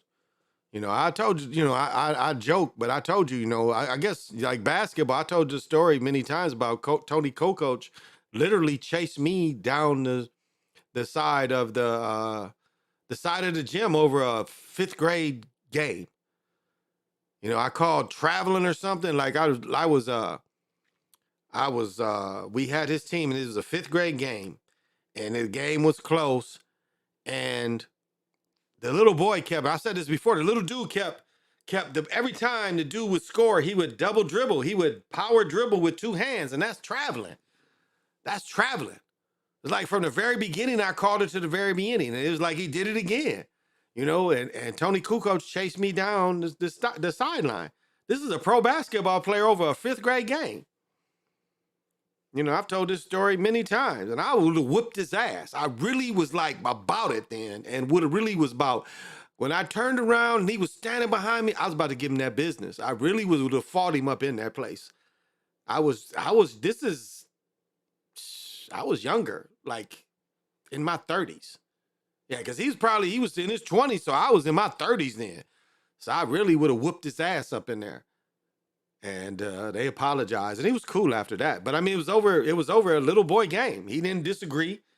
I turned around, this motherfucker's like, oh, okay, you got one more thing to say to me, and I'm getting in your ass. Really, it was like that bad. I was about to whoop that nigga's ass, and the coach ran in and like pulled him off. And they apologized. He came back and apologized. His wife apologized, and they was cool with me. They would see me and tease me after that. They was like, okay, I'm not gonna do that. But I mean, that's just how carried away people get, and they was cool. They apologized and they was cool. No, I'm not name dropping. No more of the story. That's the end of the story. After that, they would see me and they would just laugh. It was kind of something we laughed about. But that's how carried away people get. Stacey King's children was down there. Stacey King played with my boy Damon down in Missouri. And then like Damon Patterson, they did a lot of dudes. Damon got, I guess I never told Damon's story. Okay. Damon is like junior All-American in Kalamazoo. Damon takes a pound of weed to school and selling little bags of school, got a pound of weed. So Damon doesn't get to play his senior year. Damon is already like a parade All-American. He was the 2nd parade All-American in basketball, and didn't play his senior year. So Damon gets to go to, I mentioned Stacey King, but what's his name was down there. Tisdale was down there too. Stacey King, Tisdale was down there. Damon got a full ride to Oklahoma. Damon got hit with Prop 48. He got hit with Prop 48, couldn't play his freshman year. But Damon, they came back. They lost. Damon played, I want to say, when they lost to Danny Manning and them in the Final Four. I want to say Damon was on that team. And Damon's 6'7", 6'8", 3'4", 3. But yeah, that not playing. No, this is what happened. The team that made the Final Four, Devin didn't go. He didn't make that team. He did not make that team. He was on the team, but he didn't play because of Prop 48. And that's when Tisdale was there. Tisdale was there with Stacey King. Stacey King would have been later. I think later. Yeah, Tisdale was there. He was on the team, but Prop 48 kept him from playing. And what's funny is Damon ended up playing pro ball down in the Philippines and let his visa and his passport expire and shit. So for about 5 or 6 years, Damon just lived down there in the Philippines, was like, fuck it. And then the last time I had saw him, he had got all his shit straight. And he played a couple tournaments with me and shit. Beautiful brother. I knew his brothers too. He had some brothers that I knew. But like I tell the story of Tim Reed, how a joint ruined his college career and he never got a chance. Damon Patterson still got that chance, despite this weed charge. Now another dude that came from Michigan was Robert Wiley.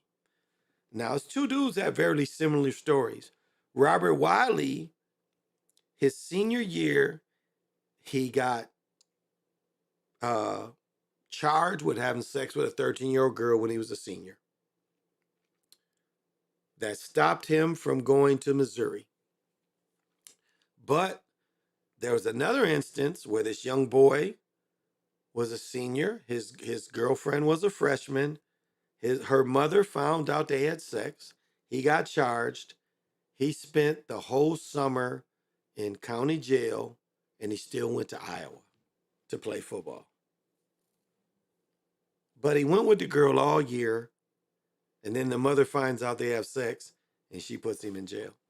But they're over her house. They're constantly together. So it's kind of bogus. It was almost like the mother was jealous of his success. And I guess I give those instances just to say, you know, hey, beat boss, what's happening?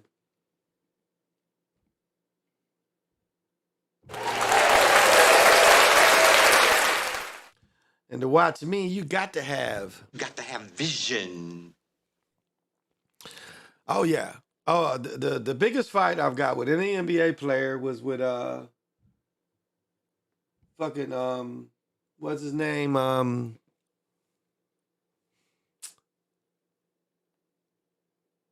J.R. Ryder. J.R. Ryder pushed me in a wall. He pushed me in a wall, and I had to give him some business. Yeah. He pushed me in a wall, and I gave him some business. I put him in a chokehold. Because he pushed me in the wall. We was playing my boy Tyrone, who played with the Globetrotters. For some reason, Rick Mahone was in town. He might have been trying out with the Timberwolves, back with the Timberwolves. But he was playing. And yeah, because I was giving him that business. He ain't that much taller than me. He ain't that much taller than me. And I was giving him that business. Tyrone was teasing him, so he's getting mad. And he pushed me. And he thought when he pushed me in the wall, that was over. And I ran up behind him, then swooped him off his feet, put him in a chokehold. But I'll say this about him. He's the funniest person I've ever met. Because later seeing this nigga, later seeing him, and again, this is 30 some years ago, we come out, we were going, it wasn't a Slam, it was another club downtown. And I parked like everybody, like I had an OJ Bronco, so all the fellas, we roll with me. It'd be 5 deep. Motherfuckers, we be at somebody's house and be like, hey, we going with Brian, let's go. And we all going to the club, and his Benz was sitting there, and he rolled down the window when he saw me walk by, and he's like, hey, No, we was in the bar already. We was in the bar. I take that back. We walked into the bar. I saw him. And he told Stacey King, and this shit was funny. Stacey King walked in, and he was like, nigga, you ain't got any rings. All your rings come from Mike. And everybody laughing and shit. And he apologized to me, for being an asshole. And he's like, man, you want to go smoke? And we went and sat in his car for about like 2 hours and smoked. 2 hours. And he told jokes. He's like me. This nigga could just tell jokes. He's the funniest person I think I actually ever met. And this motherfucker told me jokes like he had my face hurting. And it was literally, the car was Cheek and Chong. And so again, like 4 niggas roll with me, right? Me and him go sit in the car and this nigga's laughing, telling jokes. And it's like the club is closed. These niggas ain't got a ride home. They know I was talking to this nigga, and they knocking on the window and shit, because the windows is all tinted out. This nigga's from California, was playing in Vegas, so the car's all tinted out. Even the front window's blacked out. The car's totally blacked out, so you can't see in this motherfucker. And they knocking on the window to see if I'm up in that bitch. And we rolled our windows laughing at these niggas. Yeah, so it's him, but he's the funniest nigga I ever met. Clearly, I have met nobody funnier than J.R. Ryder. Nobody funnier than him. He pulled a Karl Malone minus the pregnancy. Yeah, not really. I'll say this, like, I looked at all things as I had to, like, learn how to break it down. And so, like, my really experience with heroin came from being able to change it from the mud type to like the brown powder type. So I was taught that process. But yeah, not really. Not really. I kind of like, I saw that was coming, Because people don't understand that. See, people forget that just because the crack era came, the heroin didn't go away. Like the people that, and this is really real. This is really real. People that used heroin during the crack era was never bothered less. Heroin people wasn't bothered. Long as they stayed away from crack, they wasn't bothered at all. People that sold heroin wasn't really bothered either. All the emphasis was on crack, especially in certain areas. Now, like in the two cities where I lived in, Kalamazoo had always been heroin was number one. Always. Crack never exceeded heroin. It's like it was always heroin in Kalamazoo. But even when crack did come in, it was still the market for heroin was still it never dwindled. So not really. You know, some people like, hey, yeah, you know. Like I've been fooled, you know, like now you can be fooled into snorting some shit and not even knowing it. Cause I've had people have heroin on the plate and you know, you snorting this fucking heroin. It's not fucking coke. And you know, for some people it's sensitive, you know, it's too much. It's fucking like you could OD off that shit. Like, you know, like fuck man, what the fuck is this? This is some fucking boy. So but it was a better business. I mean, you didn't like crack people every 10 minutes, you know, they coming back. I mean, it was like that. It was like crack was literally like that. You could count on, like say, this is really, if looking at it as a business, and you know, when they talked about the first of a month, you could have 4 or 5 people that you knew. And this is how, like my friend, even though my friend just passed away of Alzheimer's, this is how the kind of guy he was. He had money. And so people with money really, the way they would buy it, they would really not just people with money buying it. Most people that bought it was like this. They would think, okay, I'll just go buy 3 rocks and that's it. And so, okay, so the person that's on the lower end, they could pay 60, and the person at the higher end, they could damn near get 8 ball. You understand? With the understanding that this is all we buying. Mentally thinking, okay, I'm just buying this amount. You understand? Compared to a heroin person that bought this amount, they're going to be happy with that amount. Crack was the opposite. So this man goes and buys 8 ball. This man buys maybe just a couple, maybe 3 dimes. And they share it with people. When they're done, within 45 minutes of each group being done, they would come back. Mentally, they would come back. And long as they had money, they would keep coming back. And that was the different mentality of it, of the addiction. Heroin people, you see them every other day or so. But crack people, you know, anytime. So, niggas that work, you know, you wasn't seeing them during the day.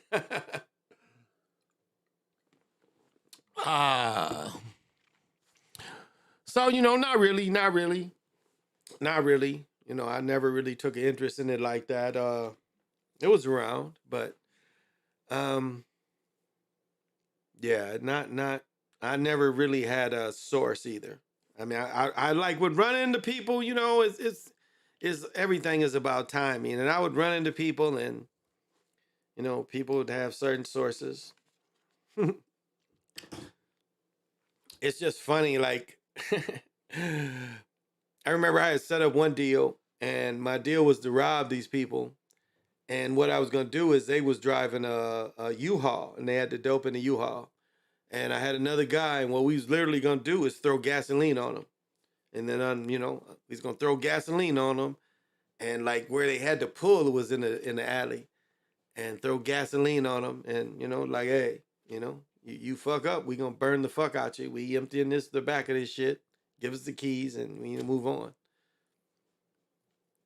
And I was set up for the repercussions. Yeah, I must admit, I was set up then, but it didn't come together.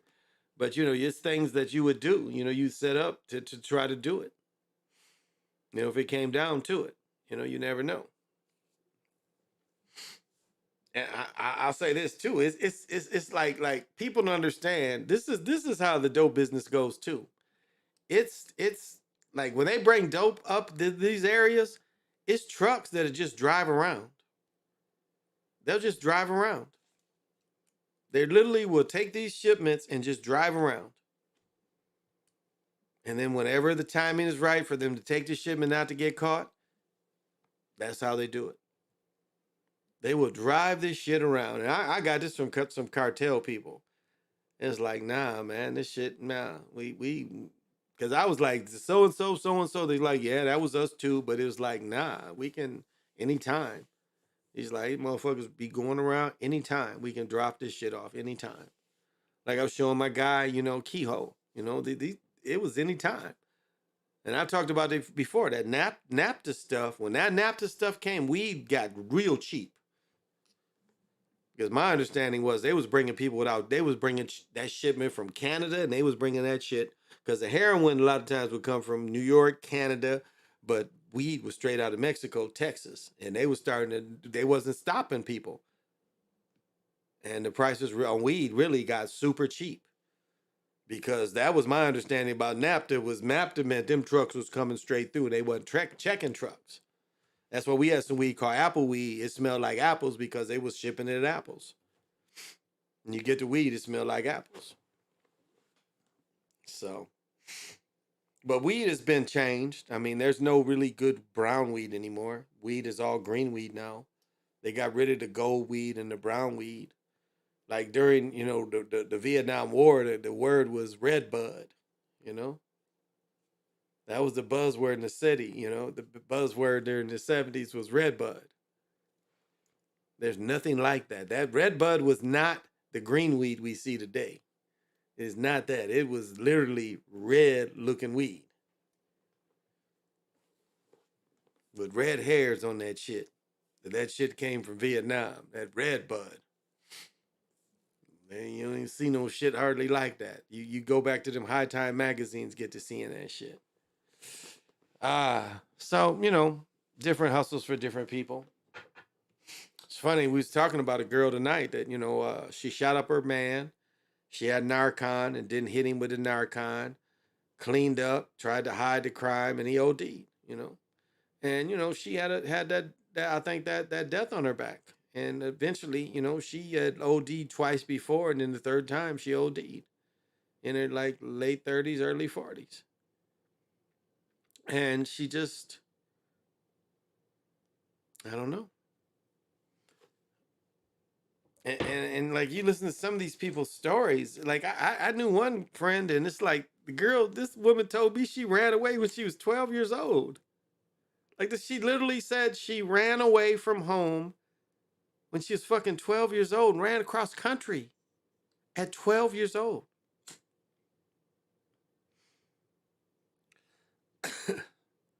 And I mean, this stuff is kind of amazing. 12 years old, I was playing Little League. Damn, if I was thinking about running away from home. Now, again, I didn't get into what happened to her. I can't say. But damn. Some of these, I don't know. Remember, it's a nickname called Can't Do Right. Dude's name is Can't Do Right. And there's people out there that just can't. With nothing to do with timing. Timing is everything too.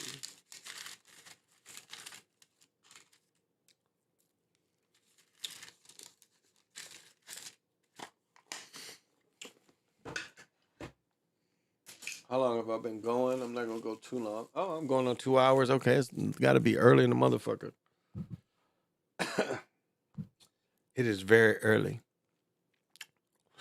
How did Roxanne Shante? No, real Roxanne say early in the morning. I wake up and I start to yawning. I look out and it's a very nice day. I didn't have a whole lot tonight. Yeah, I'm not paying. Some great books coming out, but damn if I'm gonna. Hard to buy books from Europe when they charging just as much for the book to ship me to me. But some books you can't find. But it's just hard for me to pay too much. But I'll say this, the laws have changed so much. Whatever your hustle is, you should have some kind of hustle. You should try something.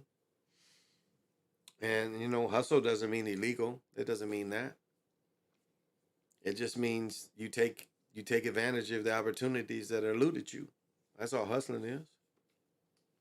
You use your timing for everything you do in your manifestation, things you manifest. That's all hustling is.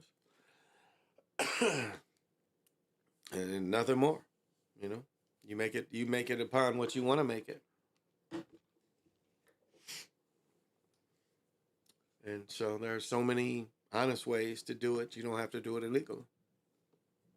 It's just motivation to get a little more. That's all. Maybe we will do a little research. Yeah. Maybe we will do a little research.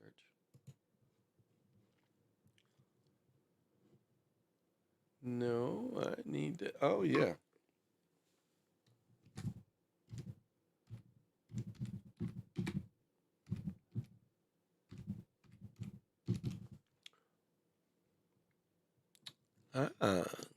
Okay.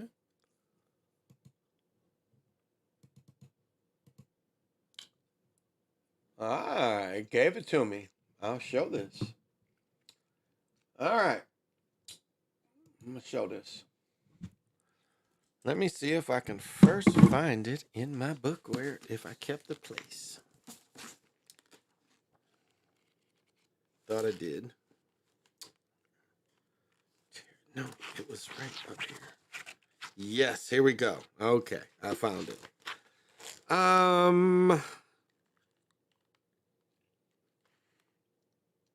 Let me try to find the timeline. Uniform.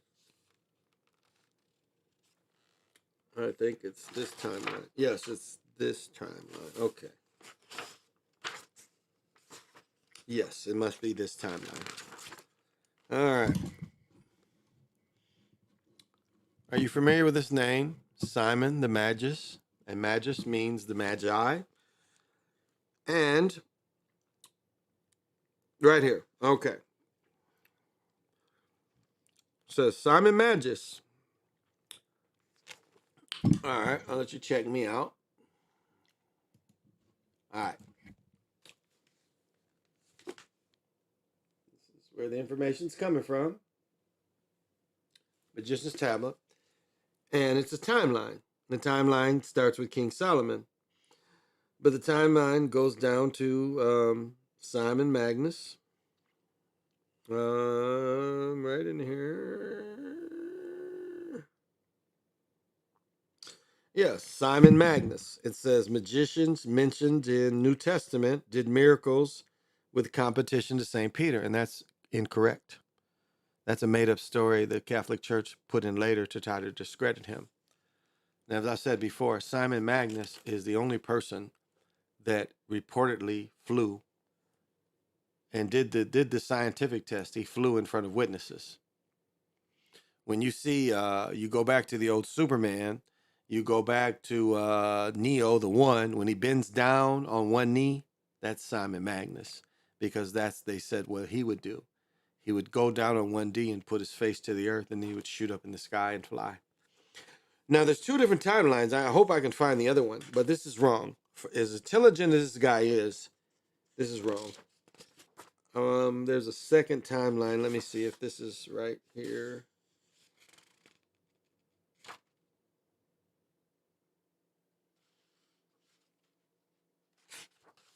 Because there's a second timeline where they name him and they say levitated in front of the king.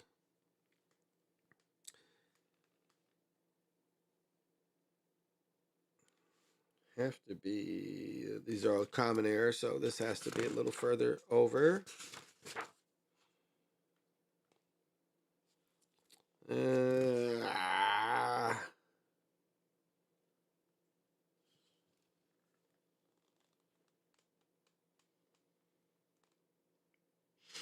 And right here it says 15, was it 1530, 1533, first person to levitate. Wow.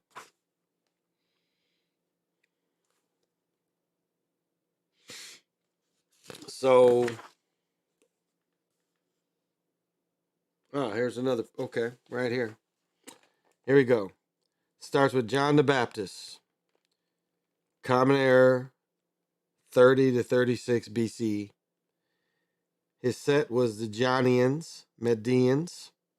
Sumerian Johnian still exists as a set. John is still viewed as the Messiah by the Medarians. They had a cat named Dostius, 29, Common Era, Sumerian, magician, sometimes said to come from Arabia. And then we have Simon Magnus, also known as Fatuus, 15 BCA to 15 CE, disciple of Desotus or Philip. He's a Simonian, Sumerian magician who levitated in front of the empire, tempted to buy magical powers from the apostles. Again, made up. But yet, they put him in the New Testament because that's how scared of him and his sect they were. Now let's see what Wikipedia says.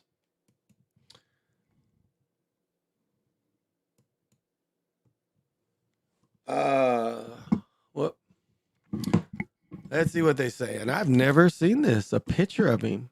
Relief of Simon at the gate of the Basilica. Wow. Wow, I've never seen this. And this is, I know this writing is Greek. Okay. Also known as Simon the Sorcerer or Simon the Magician, was a religious figure whose confrontation with Peter was recorded in Acts. This is the lie. The act of simony or paying position is named. The act of simony or paying for position is named after who tried to buy his way to the power of the apostles. Again, these are all lies.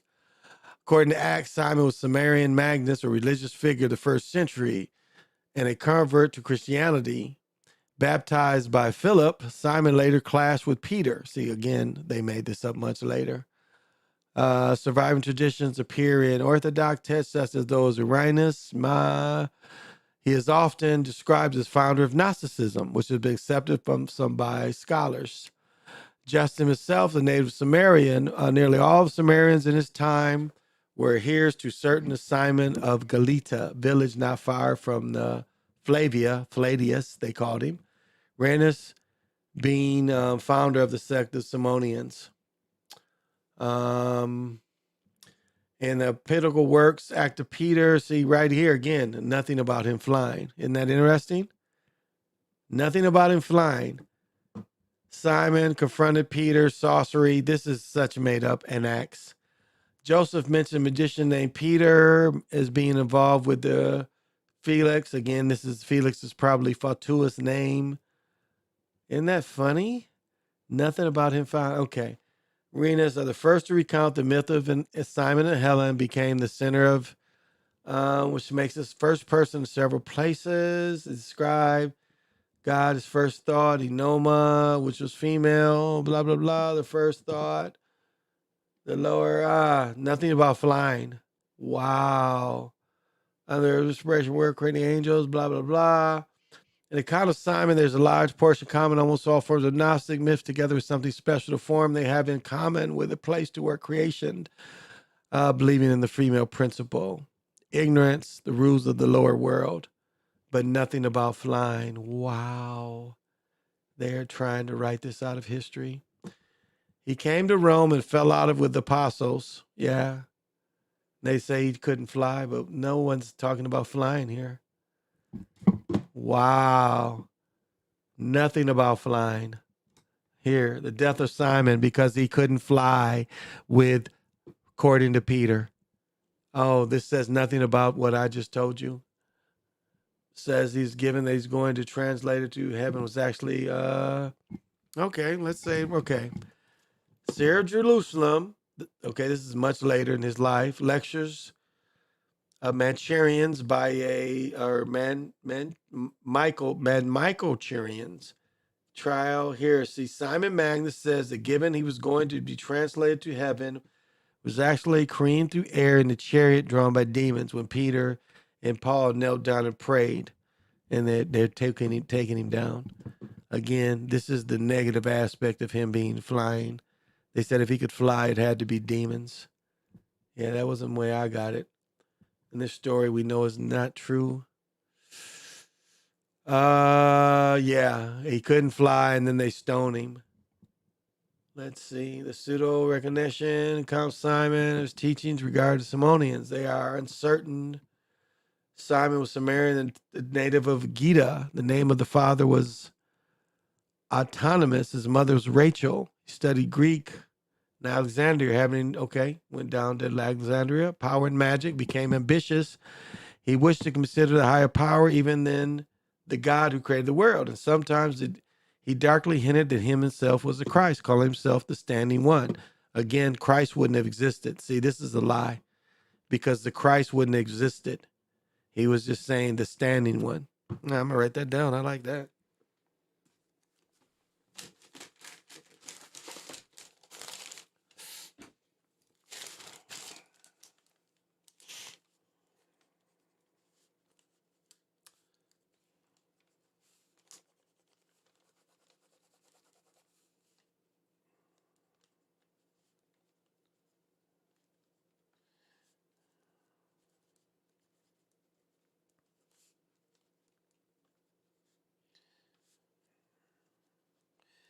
All right. Sorry about that, but that was interesting to me. I'm going to keep rolling with it. Simon, let me see. Highest power even than God, or something, calling himself the stand, was used to indicate that the world would stand forever and had no cause for him to bodily decay. He did not believe that God created the world or was the highest, nor that the dead would rise. He denied Jerusalem, introduced Mount Gerizim in his stead in place of the Christ of the conscious Christians. He proclaimed himself and the law. He algorized accordance with his own preconceptions. He did indeed to preach righteousness and judgment to come. Law of, there was one John the Baptist, forerunner of Jesus. The law of purity is Jesus, 12 beer, and then blah, blah, blah. One of the leading men was a woman called Helen. The first and estimated John was Simon. But the death of John of Egypt, blah, blah, blah, blah. False reported Simon's death. Dorcetus was not pursued. Dorcetus, when he perceived that Simon was depreciating him, fearing his repulsion among man might secure himself, was supposed standing one, moved with rage when they met, usual at the school, seized the rod and began to beat Simon. But suddenly the rod seemed to pass through his body as been smoke. And when Dorcetus, being astonished, says to him, "Tell me if thou art the standing one, so that I can adore you." Simon answered that he was, and then Dorcetus, perceiving that himself was not the standing one, fell down and worshipped, and gave his own places chief to Simon, ordering the rank of the men to obey him.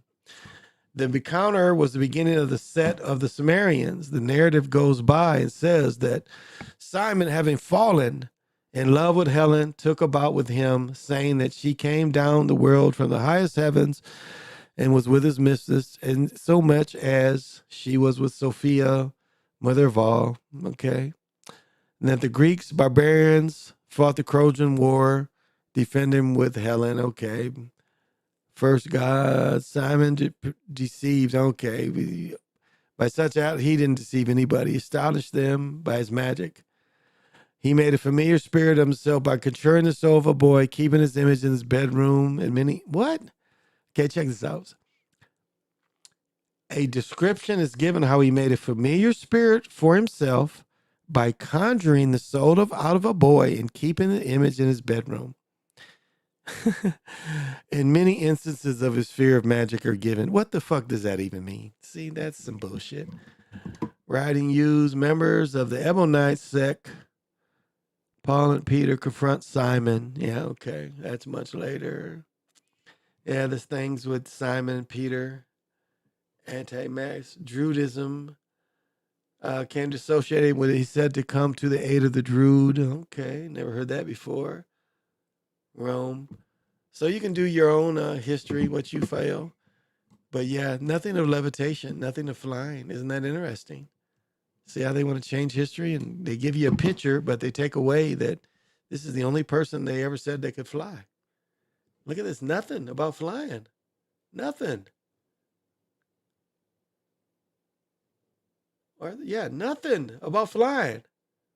This is the only man in history they said they could fly, but nothing about flying. Isn't that some shit?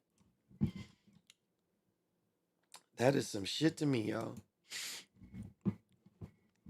That is some shit to me. You ever cook crack? Yeah, crack's not hard to cook. It wasn't hard. Yeah, I cooked up some shit. Blew up his house cooking meth. Wow. But yeah, I've cooked crack. It's easy to cook crack. You can cook crack in a fucking spoon. You can just fucking have a candle and cook it in a spoon. This book is called The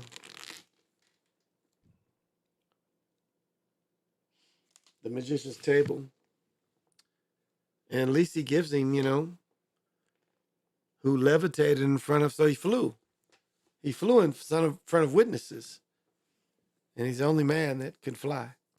The only man in recorded history that could fly. So I stopped cooking after that. I don't know. But yeah, it wasn't hard to cook crack. Yeah, crack was easy to cook. You could cook it in a big, like, serving spoon, actually. Like, especially something like a gram. If you had a gram, you ain't really need to put it in a bottle, waste all that water.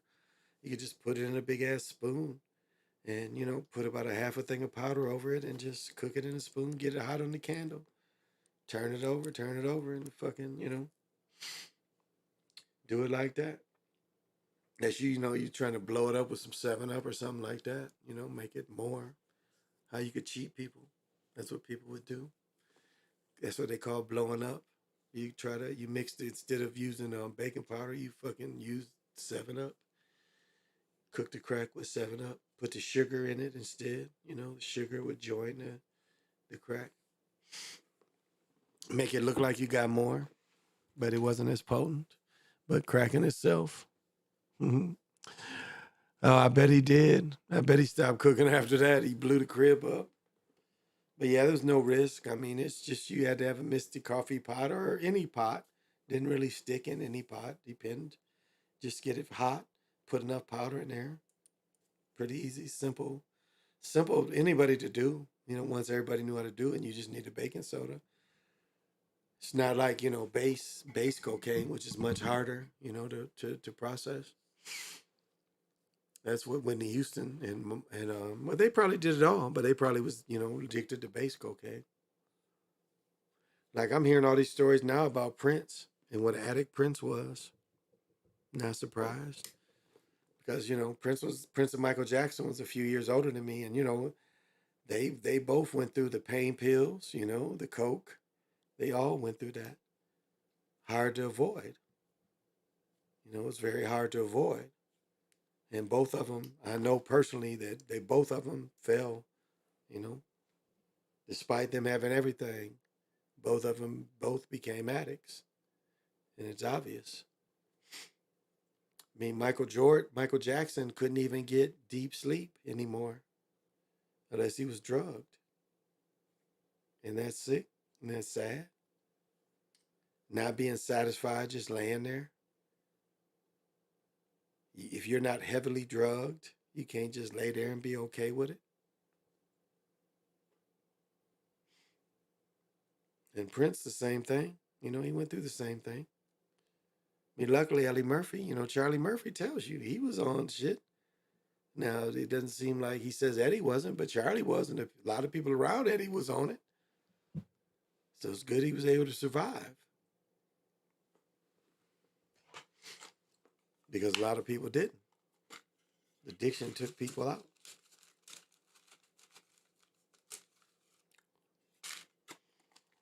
And, it ain't nothing to brag about. I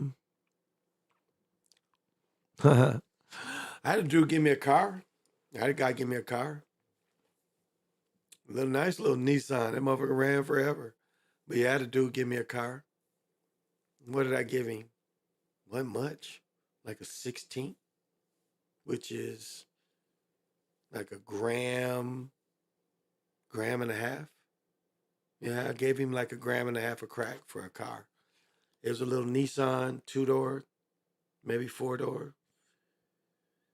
Yeah, that's probably the weirdest thing.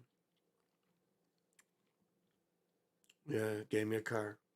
I had a couple cars given to me like that. Dudes gave me cars. And that little car, like, lasted me forever. I had to put some wipers on it. But other than that, it was fucking ran. Because I remember, like, when I bought the car, I needed a car because I was about to get some training in Detroit. Actually, Wixom, where they made the Lincolns. Lincolns was made in Wixom. And I had training down there.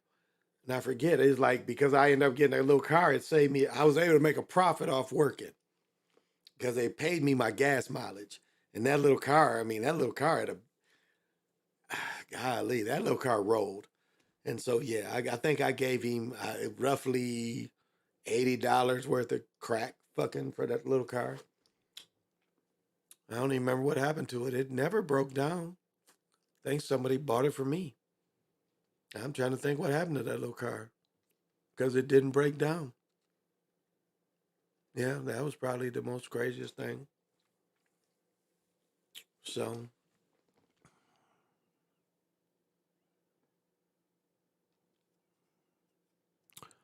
that's an interesting question. Well, there's different, like when, okay, so like when I speak of the boule, there's people that never make it to the boule. There are people that just stay into the frats. All right. Now, again, when we have people being frats and being masons, and then going to the boule, right? So, depending on how they made their positions, everybody don't know what's going on. Now, if you're saying, the business is just going through, yes, the business goes through like it ain't never stopped going through. But who benefits off it, if that's your question? If who benefits off it, again, there can be people involved, and depending what level they're involved, they don't truly benefit off being that, really. They're a part of it, they ain't really benefiting off the full of the information. So from your question, it looks like, as far as world dominance, it's a one world system. It is not a multi-purpose system. It is one world system. Now, as I said before, them peoples run Russia, which isn't communism. Them peoples run China, which is communism. All right? They love communism. Now, a lot of them is Masons, but that is their role in this system. This is who controls it. And peoples control China too. But money makes the gold, and money make the world go around. So America, despite knowing that China is run by them peoples and they're communists and might use slave labor, historically replaced junk producers, which used to be Japan, excuse me.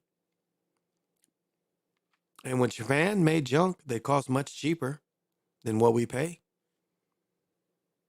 I mean, we can almost look at 5 and dime stores. Ben Franklin's, 5 and dimes. We can look at those stores where after World War II, the stuff was coming from Japan. Some of them 5 and dime stores, you could get China, real China. Dime, 10 cents, some little plates you want to buy. Quality stuff that came from Japan. Some of the early radios, Magnavox radios and shit, tape recorders, Japan. America did this. America made them the biggest producer of junk. And then Tricky Dick Nixon, despite him being disgraced, opened up the Chinese market to us. Because again, they had them peoples that say partners, so they wanted to open up China. That's why all this bullshit about China and New York, like today, there was some ships almost ran into each other. Y'all see that? I'm not even going to give any play to that because we already know it's just bullshit. because all of a sudden they're gonna stop producing all this stuff in China, all this money China's making for selling us the junk, because China makes junk. I mean, look at like people don't understand when you live places and there are only certain kind of cars around you, and they're giving melanated people that are a certain level, you're being attacked. You're being economically attacked, and you're being cornered into a product. So when they bring these Korean cars, Mitsubishis, Kias, Hyundais, and all of a sudden they giving everybody credit. Remember Hugo cars? Hugo cars was 1,000 or 2,000. Brand new car, engine leaking. They was giving people credit for them Hugos. This is our own government, knowing how bad those cars were still, there were banks that would finance that $3,000-$4,000 car that leaked from the time you turned it on. So my point is, the order is the same as it's always been. The same controllers just turned it over to their members and their families. That's what changes. And maybe it's like what was the werewolf and the Lycan movies? Where one goes to sleep. Remember how the vampires would go to sleep for a couple hundred years? And that's kind of like what it is. Because the beast, this is all it has. Even if this is a simulation and not real, this is all that's there. Think about it. If this is a simulation, that's it. There's nothing beyond this simulation. It goes away. And it's the same thing as these people that are famous. This is it. There's no afterlife, no spirituality with them. It is the ultimate crapshoot. We risking everything here. And you can have any spiritual essence that I have, you can have it. That's what we have a lot of. So it's work on yourself. No matter what the world events are, no matter what these fear programs, work on yourself and worry about your own spirituality. Make your own spirituality the best that you can make it. Live your life as helpful, service to others as you can, that's practical. And if you're young, work. Be productive. Find whatever way you can be productive. Why not? There's plenty of it now. So, there's no, quit worrying about what's going on in the world and worry about what's going on in your world. Because you can truly be a king in your own world. And that's all you got to worry about. And as I said, that's what pimping is. Pimping is changing the world to work for you. Nothing more, nothing less. Pimping is getting everybody that you deal with to agree with you. Nothing more, nothing less. That's what pimping is. That you control your world and you convince everybody that the way you control your world is for the best. That is pimping. They try to make it into something, slavery. It is not in its essence, in style. It is getting people to go along with your agenda. And again, that takes convincing, that takes action, but that's what it is. And so every man has that opportunity to do that. You have the opportunity to do that through your work, through your efforts, whatever your effort is. And being a man is like they don't want that taught. One thing that my father, of all the things that I got from my father, and it wasn't a lot. I make no excuse. I'm not close with him. He's still alive. He's starting to go through. We're not close. But one thing I got is the way I walk. I walk like I got somewhere to go. And all my children, from my oldest to my youngest, walk like that. We walk like we have somewhere to go. We walk like, it's something on our mind.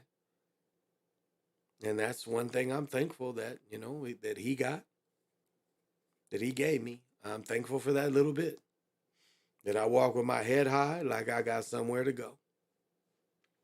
And my children, none of them walk with their heads down. They all walk the same way. We're all looking up with confidence because that's what they're taught. Because if you see a parent walking with his head down, the children walk like that. But if the children see the parent confident, then the children are confident.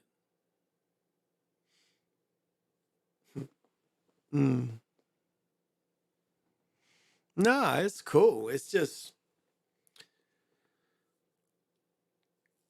I would just say it's like this.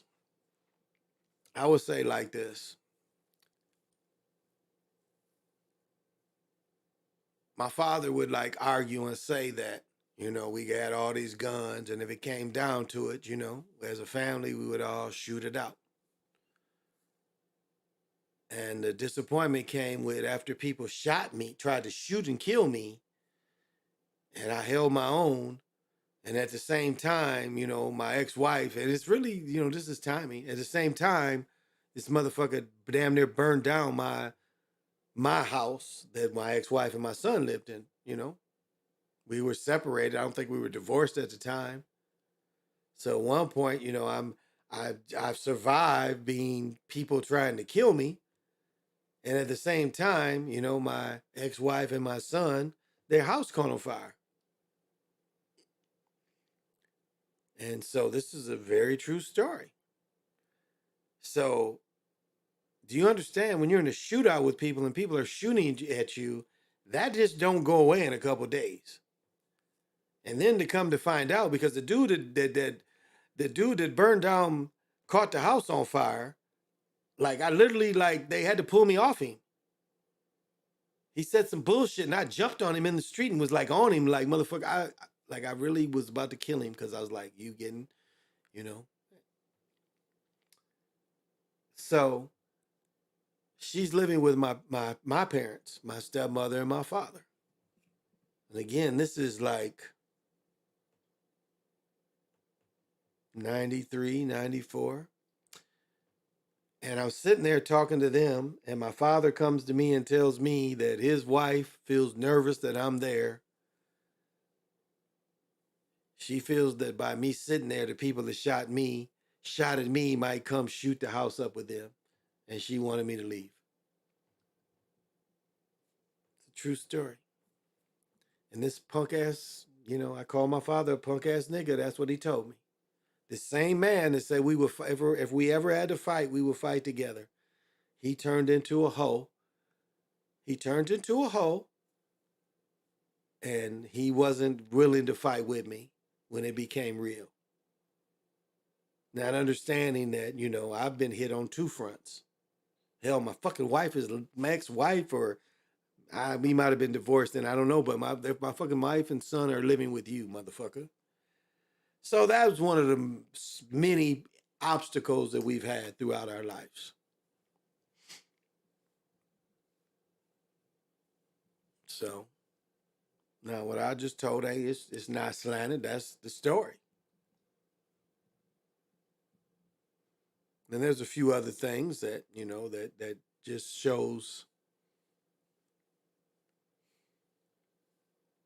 It's like this. And I want to tell this to everybody. I watched my father tell a lie his whole life.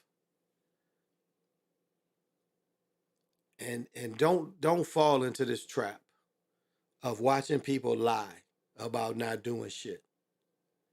Because I've said this before. My father would tell a lie that he was all fucking world-class track athlete. And he never ran anything but high school track. But he told that lie until he was in his 70s, where he told it so much that it was a part of his story.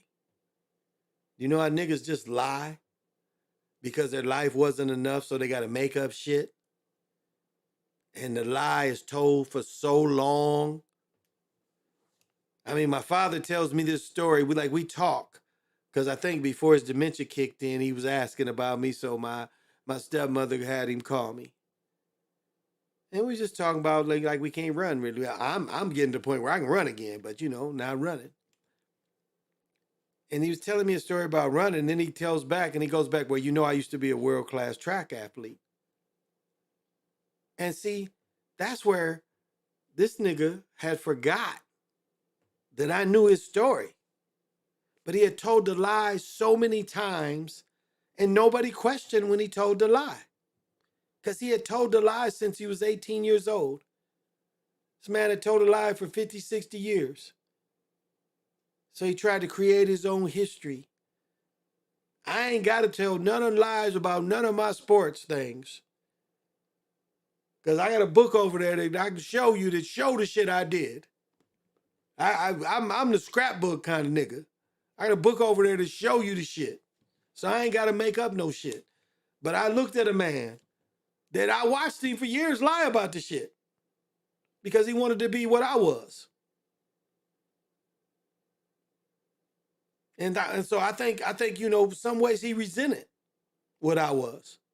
He resented that he didn't get the credit, that my stepfather and my mother got the credit.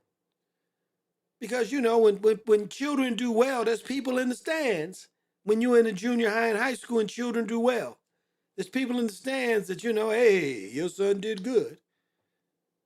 And the people that paid for me to go to camps was the one that, hey, your son did good. It wasn't ever him. So I think it made this nigga bitter. I think it did. I think it made him bitter. That he didn't get a lot of, hey, that's your son patting the back. And we was just different kind of niggas. I ain't need to lie about a lot of my shit. I ain't need to lie. I ain't need to make up a lot. I could be myself. So that made us different kind of niggas too. Like even the way, I did my personal life. I didn't want to live with somebody that I didn't love just for money. And that's what I saw in him.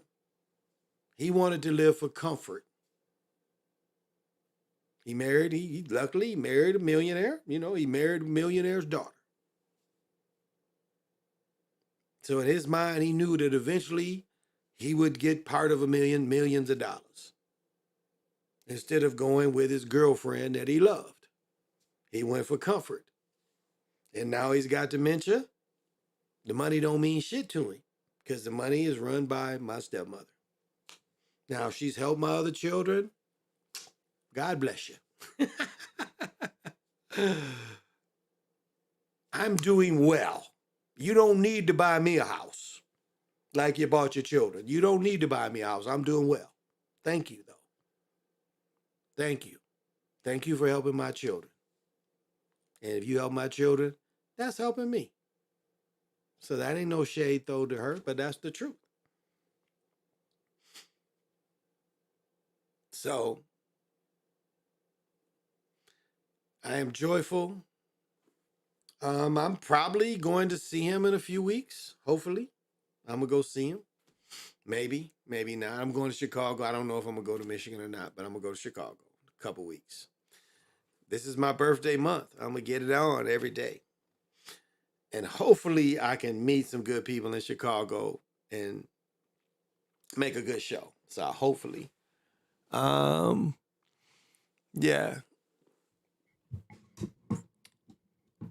Well, it's like this. People have,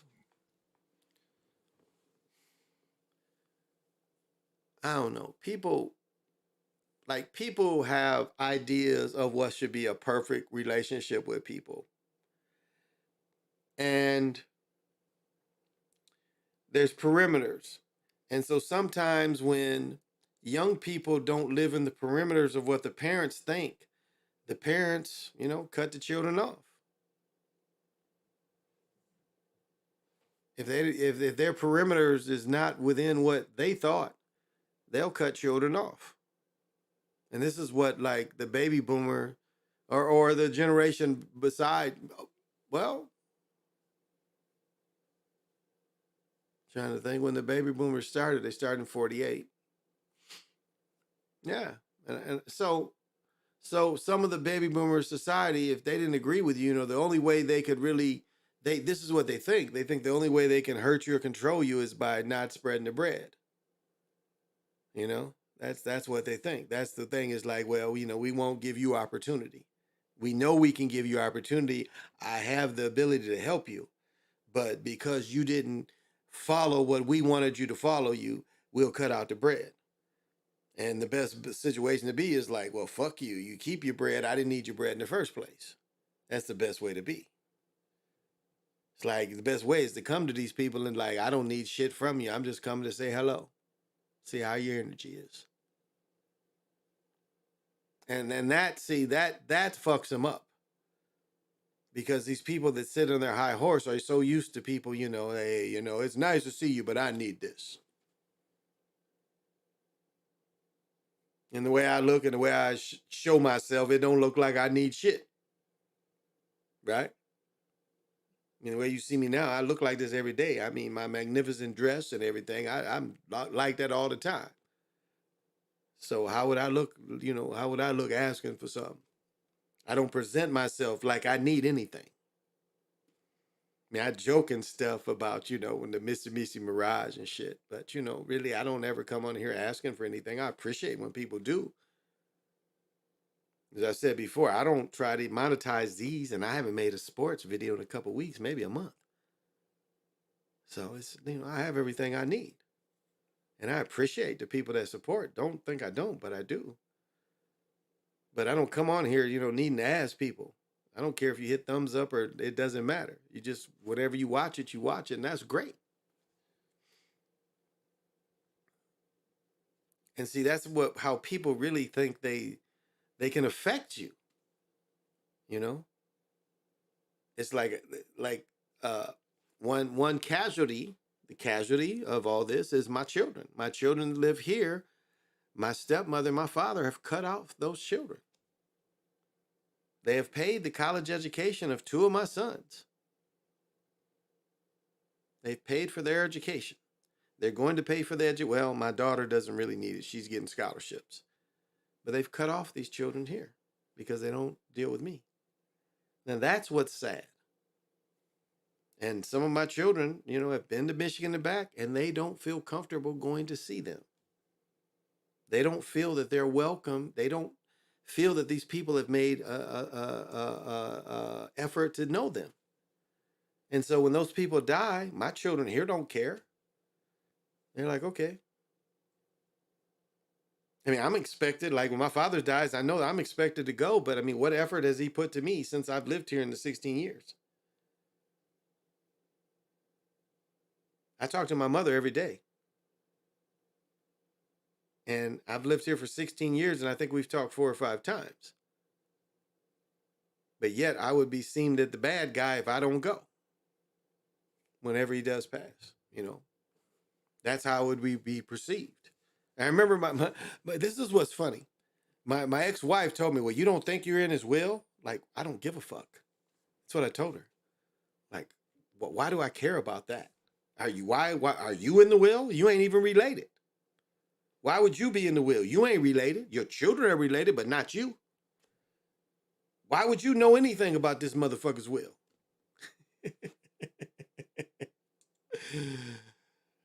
But that's how, blood sucking it gets. These motherfuckers have money. They get so blood sucking. And it's good, to look at these people and don't need anything from them. And that's freedom. That's freedom. I've got some stuck up motherfucking relatives. It's like, and I can just look at these people and I'm free. And they ain't really free. I got a cousin that nice house as you ever want, but yet she gossips like she's a little girl. She gossips like she's in junior high.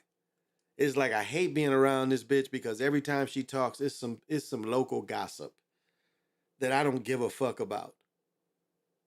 And it's like it is, and this chick is in her 70s, and she's still fucking like this. In her 70s.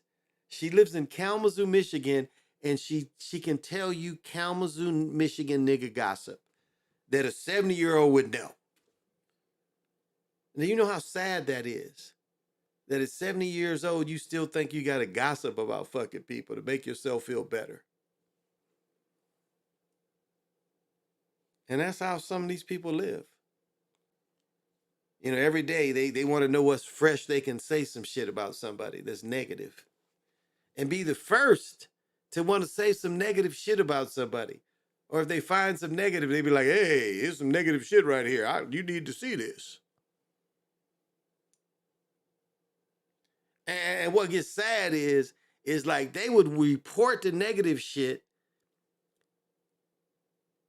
because negative shit can happen, and when something happened to people, people get hurt. And I know instances where they would report the negative shit without even seeing if the person was okay. They want to talk about somebody, but not even seeing first if the person is okay. Remember, Jeffrey Dahmer's motherfucking parents was at the goddamn trial.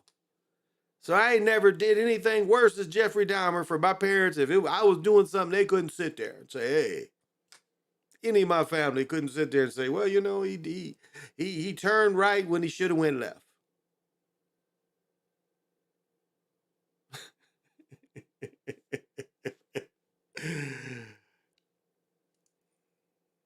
You can call it what you want.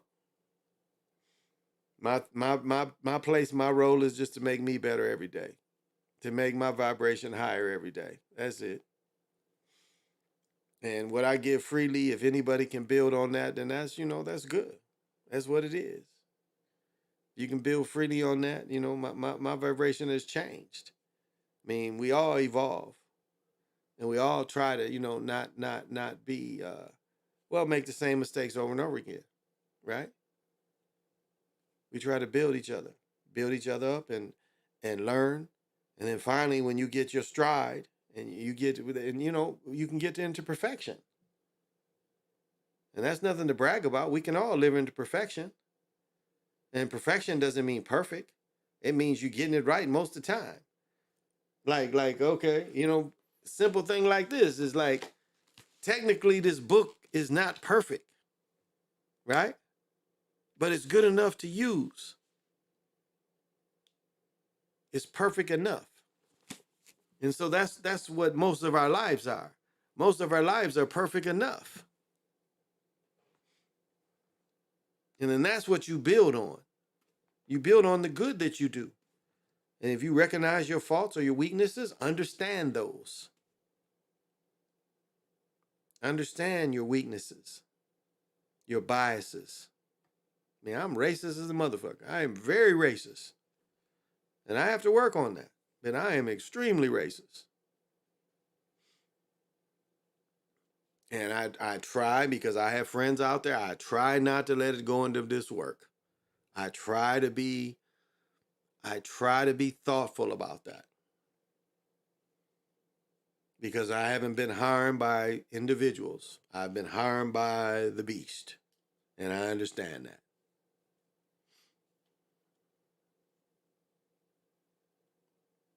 So it's not individuals. And that's what they try to re-Vietnam people. Because remember what they twisted in Vietnam. Remember how they twisted it? Blame the soldiers. The soldiers are baby killers. And that's the same way they want to twist it now. That you're the problem. Instead of seeing that this is a person that has figured it out.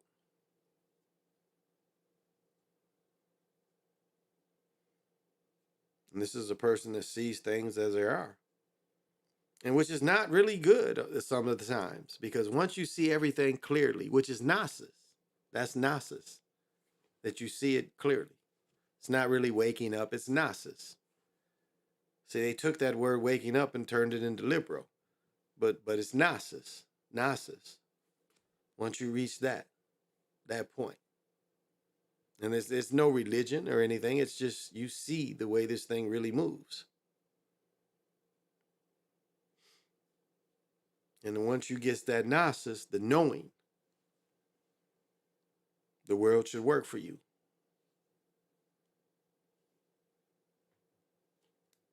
And that's magic. And I was saying, I started with saying that's pimping. It's the same thing. That's the magic, the pimping, the rhythm. It's the rhythm of life. And there is a rhythm that we all can work and take advantage of. Ooh, if I go to bed now and make it by 10, I probably could play pickleball in the morning.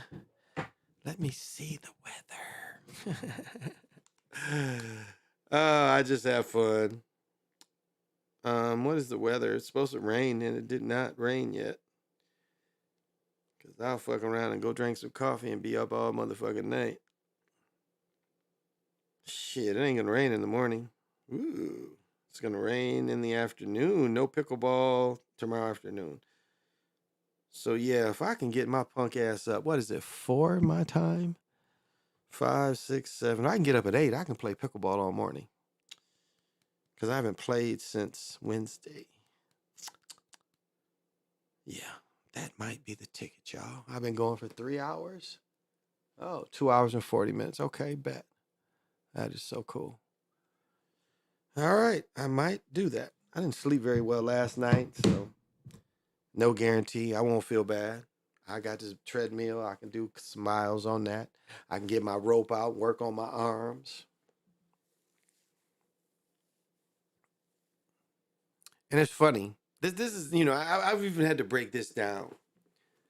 It's like people see me coming, and it's like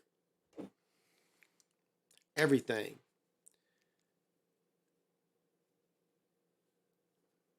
I guess this is the example I can give you. It's like practice is everything. But sometimes when you practice, you get judged in your practice. And as you're figuring out your practice, talent can't be ignored. Talent can't be ignored. And when people see you have a talent, they become fearful of your talent. And how do I want to put this? Sometimes the shit it don't go your way. And that doesn't mean anything. It's just like sometimes you play and you lose. That's the simplest way I can put that. But it doesn't take away from the effort. And that's what I see. I see a wanting to take away from the effort. And I'm not going to fall prey to that. Because I know my skill level. And I've been at it with a lot of these people for the same amount of time. And I have a certain skill that others don't have. And some will just be the best me, I guess is what I'm getting at. And I'm going to get in shape. And I'm going to feel good competing and being in shape. That's it. It is the time of June. Every day in June until June 5th is my birthday. I take the whole 35 days, whatever the days are those, and I celebrate. And I am a June boy. That's right, Or what did he call it? Man boy, boy man, man boy. Even when I was a boy, I was a man. And I just got to ask y'all. This ain't loud enough. Is it loud enough? This ain't loud enough. Is it loud enough? This ain't loud enough. Where am I at? I just left a light in this bed. So, I'm trying to be loud. That's all. I'm trying to get up on the downstroke. Super Sly, thank you for going. Thank you for your show tonight. Because I was like watching, and me and the old lady was like, hey, how does it go? Oh, come here, big girl. Let me rock your world. Show that dance to me. Oh, yeah. We was downstairs in the living room. Like, hey. So, thank you, Super Sly. Give me the extra time to come on later. I appreciate it. Because I was able to get my swerve on. I only two-step and swerve. That's the only dance I know. But the point is, there is no point. That's the point. There is no point. Be the best you that you can be. Oh, let me give it out because I didn't before. Give the transition energy out with the Talak energy, the transition energy. Maybe I'll go one at a time. The transition energy of the Panther consciousness. Give that out. The quadriquodal energy of the shock, the wind energy. Also the helmet of the hero twins. Send all that out too. Because I give freely. Send the consciousness of the skulls out for those of you that can view. Send that out to you too. As always, I send the Virgin energy out. However you want to perceive this. I'm not trying to persuade anybody to be anything but what they are. Be the best you. That's it. Being the best you. And what you'll see is the best you doesn't live in fear. That's the best that's the best advice that I could give is when you are vibrating at your highest, you no longer live in fear. And fear is the motherfucker. It always tries to creep in, even to the most confident. It tries to creep in. It's like, hey, it's fear. It's fear. It's fear. You do this, it's fear. You step over there, it's fear. And don't succumb to it. And at some point, you have to even override the program. Because I had to do that earlier today. It was always a program. I was like, okay, I can just override this program by just avoiding this. And then I had to confront it myself. I'm like, okay, I'm going to confront this today. I know this shit. I done walked this shit, rode bikes on this shit. And it's like, okay, this is the most practical way to do this. You ain't got to do it the other way. So I rewrote the program. Because the other program came from fear. And even though I could avoid it, it was still there. Because you can avoid fear. And say, okay, the fear is over there, I can go around. Right? Fear is easy to avoid. And I don't mean danger, I mean just fears. So I had to rewrite the program today. I was like, okay, I can rewrite it. And I've rewritten it a few times, but I was like, okay, I'm going to rewrite it totally today. Fuck this fear. I've done this habit because of fear. Fuck this fear. And that's how anyone can do it. You ain't got to be, rewrite it. But understand that that's what it is. Understand if fear is making you make decisions, that it's there. And that you don't have to live in it. Well, I think that yawn did it. So, I always give out the Kundalini energy. Again, practice. Can you feel the energy between your two hands? Can you just hold your two hands and feel the energy coming in and the energy going out? That's how you filter things. Your hands are filters. And you should be able to feel a correspondence between your two hands. So, little things to practice. Quieting your mind, meditating. And again, I've said before, meditating can be just blinking your eyes. It can be that simple. I mean, if you can take 5 minutes to just be quiet, be in your own mind, that 5 minutes will be helpful. If you can meditate daily, that's helpful. But this is other ways of meditating. If you work in your yard or you're farming, those are ways that you're working with nature, that you're actually, getting the same meditation kind of energies in. Because if you own a house, apartment, whatever, you cut grass, you put flowers, whatever you do in the summertime, this can be looked at as, if you're a runner and you run, if you're a hooper and you hoop, as I said before, no matter how low or how high I ever lived in my life when I was younger, I still could hoop.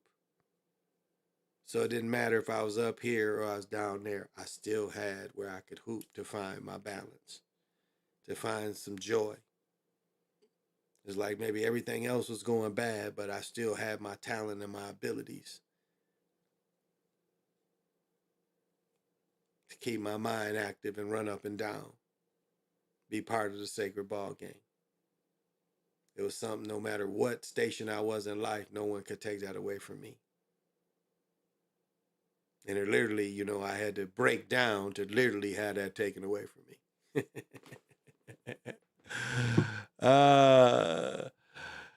No, my daughter's not in sports, but she's just smart as fuck. Both my daughters are smart as hell.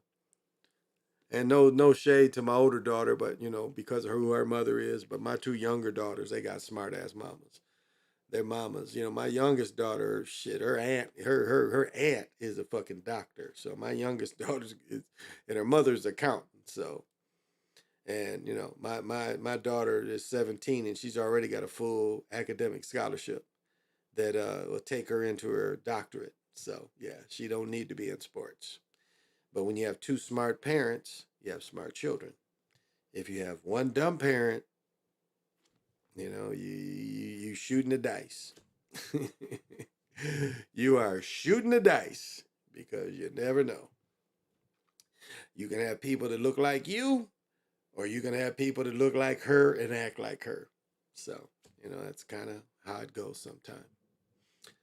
But luckily, there's maturity in everybody. And you love your people, and your people give you love back. You dig? And so, you know, love your people, and they give you the love back. And it's interesting, and this is what's, you know, if anybody's a parent that you'll know is, what's funny, and I see young parents, is like when you go to the store and you got two children, it's just you and they want everything. And it's like you don't really appreciate that time. Like when you're a parent and you're married and you have children and you're just doing something simple as taking your two children to the store, you don't appreciate it because life is kicking you or you're kicking it and you're preoccupied. And something simple as just walking to the store with your children, you don't pay attention to it. You know, if somebody asks you probably an hour later, what did you just do? You wouldn't even probably remember it. And I only mention that is important. It seems like it's such a task that sometimes we don't just sit back and like, wow, I love these children. And I'm really glad I'm in this situation.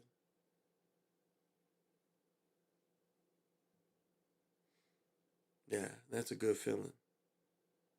It's a good feeling to see that you've influenced people in a positive way by being who you are. It's a good thing to see the way people carry themselves because they carry themselves kind of the way you carry yourself. And that's good. And that's, you know, that's it. So, you know, if you have children, enjoy each moment. Like if you have a woman or a man, like enjoy it. Like with my fiance, like when we walk places, I just enjoy that so much. Like when we get out the car and we walk, I watch her and I enjoy watching her. Just the way she moves, I laugh and stuff, just the way she moves. It's just, I love that part about us. And when we sit down, we eat dinner. I mean, I love all that. When we grocery shop, I love all that. But I just watch her and laugh. Like I got her going because I told her I did a joke on her. And all I did is last two times I've like put beer in this little thing and I brought it up here. And so we both kind of drink beer off and on. And she didn't realize that I had put two bottles in this thing. But it's no big deal. You understand? I was like, I got two little jokes on you. It's like, it's no big deal. She's like, tell me. But it's a silly little shit like that. But I love that part. I mean, I love that I could sit down earlier tonight with my mother, my son, my fiance. I literally call my mother every day. Every day. For the past 16 years. Now, I didn't call her, I didn't call her Saturday. Excuse me, I didn't call her Saturday, but I literally call her every day. And that's how I know I didn't call her Saturday, because I call her every day. And if I was cool with my father, I would call him every day. But he doesn't want that energy, and his wife don't want that energy. You see, that's how energy works. Because they don't understand how people evolve. People evolve, and people change, and people turn into, sometimes some great shit. But people don't understand. And again, when you're dealing with people that don't have nasas, knowing, you're dealing with almost like a machine. Yeah, it's almost like you're talking to a machine that looks like a human, but technically their understanding is like a machine would understand. They've lived their life in a box, and that's where they continue to be, is inside that box. So anything outside of the box, see, that's a good setup. They don't know it. That's beyond their nasas. That's beyond their knowing. And there's a lot of people like that. They don't understand anything beyond, they can't even, like, what's cool is, and you see people that consider, and that's all you want to do. That's all you want to do, is you want people to consider. When you bring this nasas to people, just consider. And I think the old guy, Nolly Fillers, said something very beautiful. It's like, don't think if it's right or wrong, ask questions about it. Question it. Consider. Question.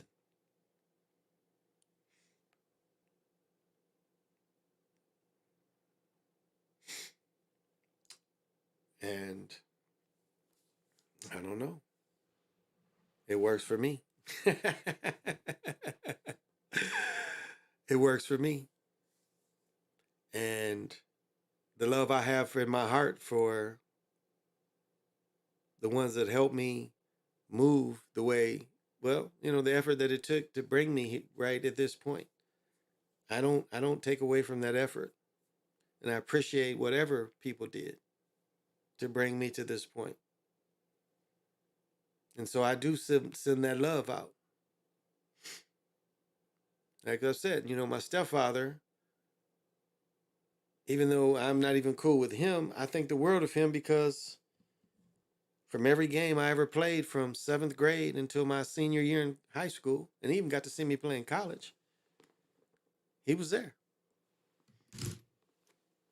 As I said before, I color him father.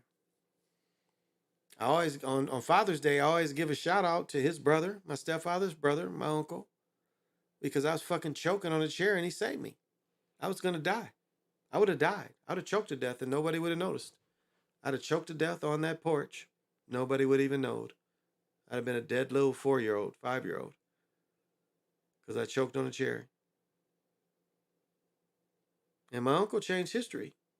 Because I probably, I've said before, there's a few times I died. I probably was supposed to die then. My children never born.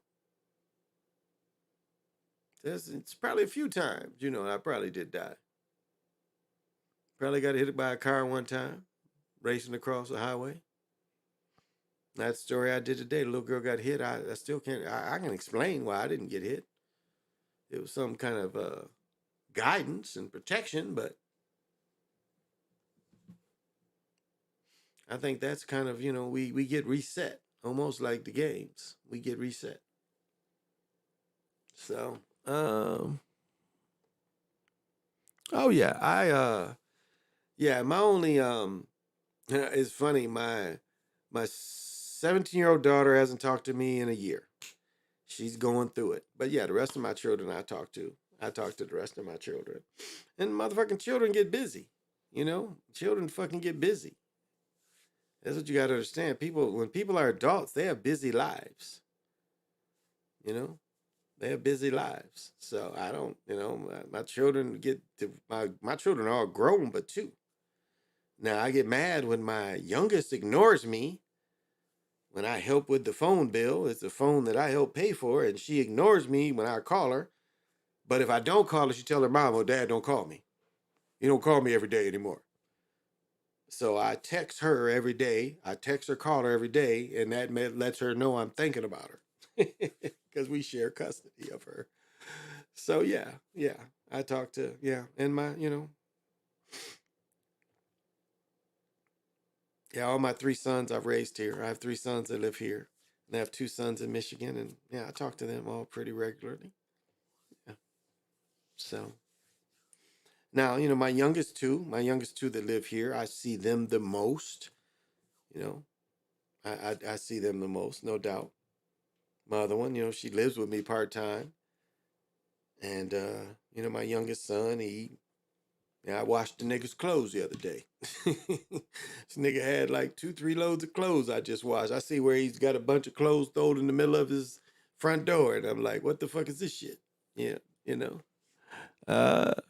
well, thank you. Those are kind words. So yeah, I talked to all of them. I had to all remind them, call your brother today, because actually my son's birthday is today, but we celebrated his birthday Sunday because it was easier for all of us to get together. So we actually took him out yesterday. He was piped, which was cool. He texted me, he's like, I'm up, I'm ready. I was like, okay, we coming to get you. So as some said, happy birthday. Well, I'm trying, OTF. I'm trying. I'm, as I said, I don't need any money out of this. This is therapy. This is practice. And this is a way of connecting with people. This is a way of giving freely. This is my therapy. So I appreciate doing this. I appreciate putting it out here. As I've said, it's I'm putting it better and better together all the time and getting better and better. So as I give this energy out, till we meet again, thank you. Say less.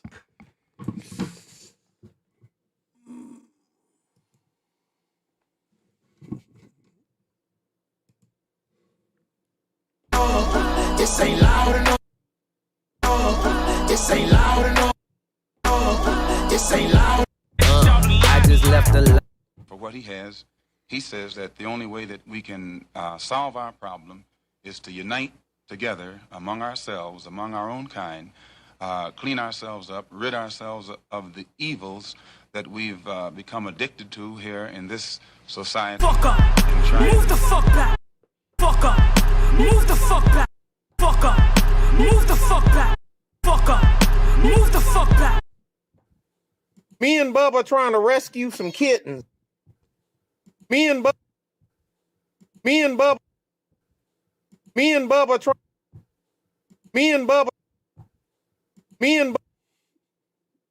off my dome. This off my dome. Off my dome. Off my dome. Off my dome. Yes, he destroy black boys. If you destroy him as a boy, he'll never become a man. Yes, he destroy black boys. If you destroy him as a boy, he'll never become a man. Group of you together, you never can tell who's who. I've seen a lot of black guys, Nipsey, but you're overdoing it. Joe Beach, he looked down, seen his feet, the nigga went berserk, killed the monkey, threw the bat out the window, start kicking that bitch in the air. You don't understand.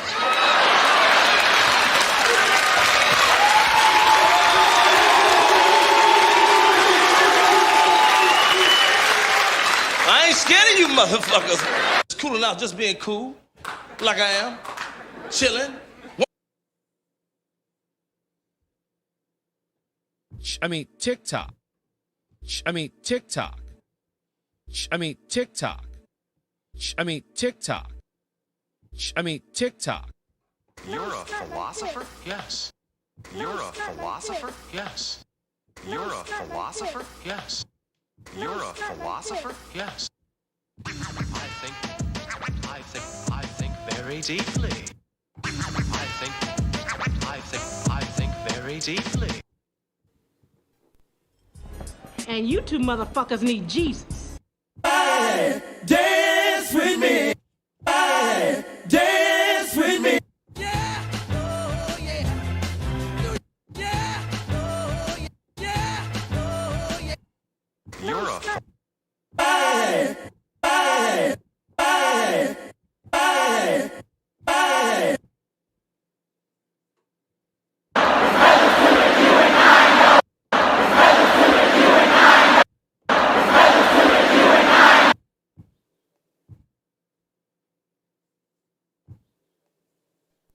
Decent white folk that still don't know they're racist. Damn white boys out there. Most of them is psychopaths and all that. They'll kill your mama's mama and you. What's all that noise? What's all that noise? What's all that noise? What's all that noise? Be satisfied. What's all that noise? Be satisfied. What's all that noise? Be satisfied. What's all that noise? Be satisfied. What's all that noise? The Chinese platform, you already know they don't give a fuck about your black ass. The Chinese platform, you already know they don't give a fuck about your black ass. I think we OD'd. Yo, baby, I got all the dope moves. I think we OD'd. What? I think we OD'd. I think we OD'd. That's what me and this nigga do. We pick something and then we ran about it. Yo, baby, I got all the dope moves. You got the dope what? It all breaks down to, what does this mean to me? I think we OD'd. How does this event affect my thinking? Oh shit, you can get it, nigga. You wanna get it? Heavy, I'm a walking dead man, is what they call me when I come. Heavy, I'm a walking dead man, is what they call me when I come. Heavy, I'm a walking dead man, is what they call me when I come. Heavy, I'm a walking dead man, is what they call me when I come. I hit the loot juice. I hit the loot juice. I hit the loot juice. I hit the loot juice. I just be shopping and shit, you know, drinking and shit, do a little smoking and shit. I'm legendary in this motherfucker. I'm legendary in this motherfucker. Do that dance, baby, do that dance. I stopped playing games and I mastered the art. They're there for entertainment. I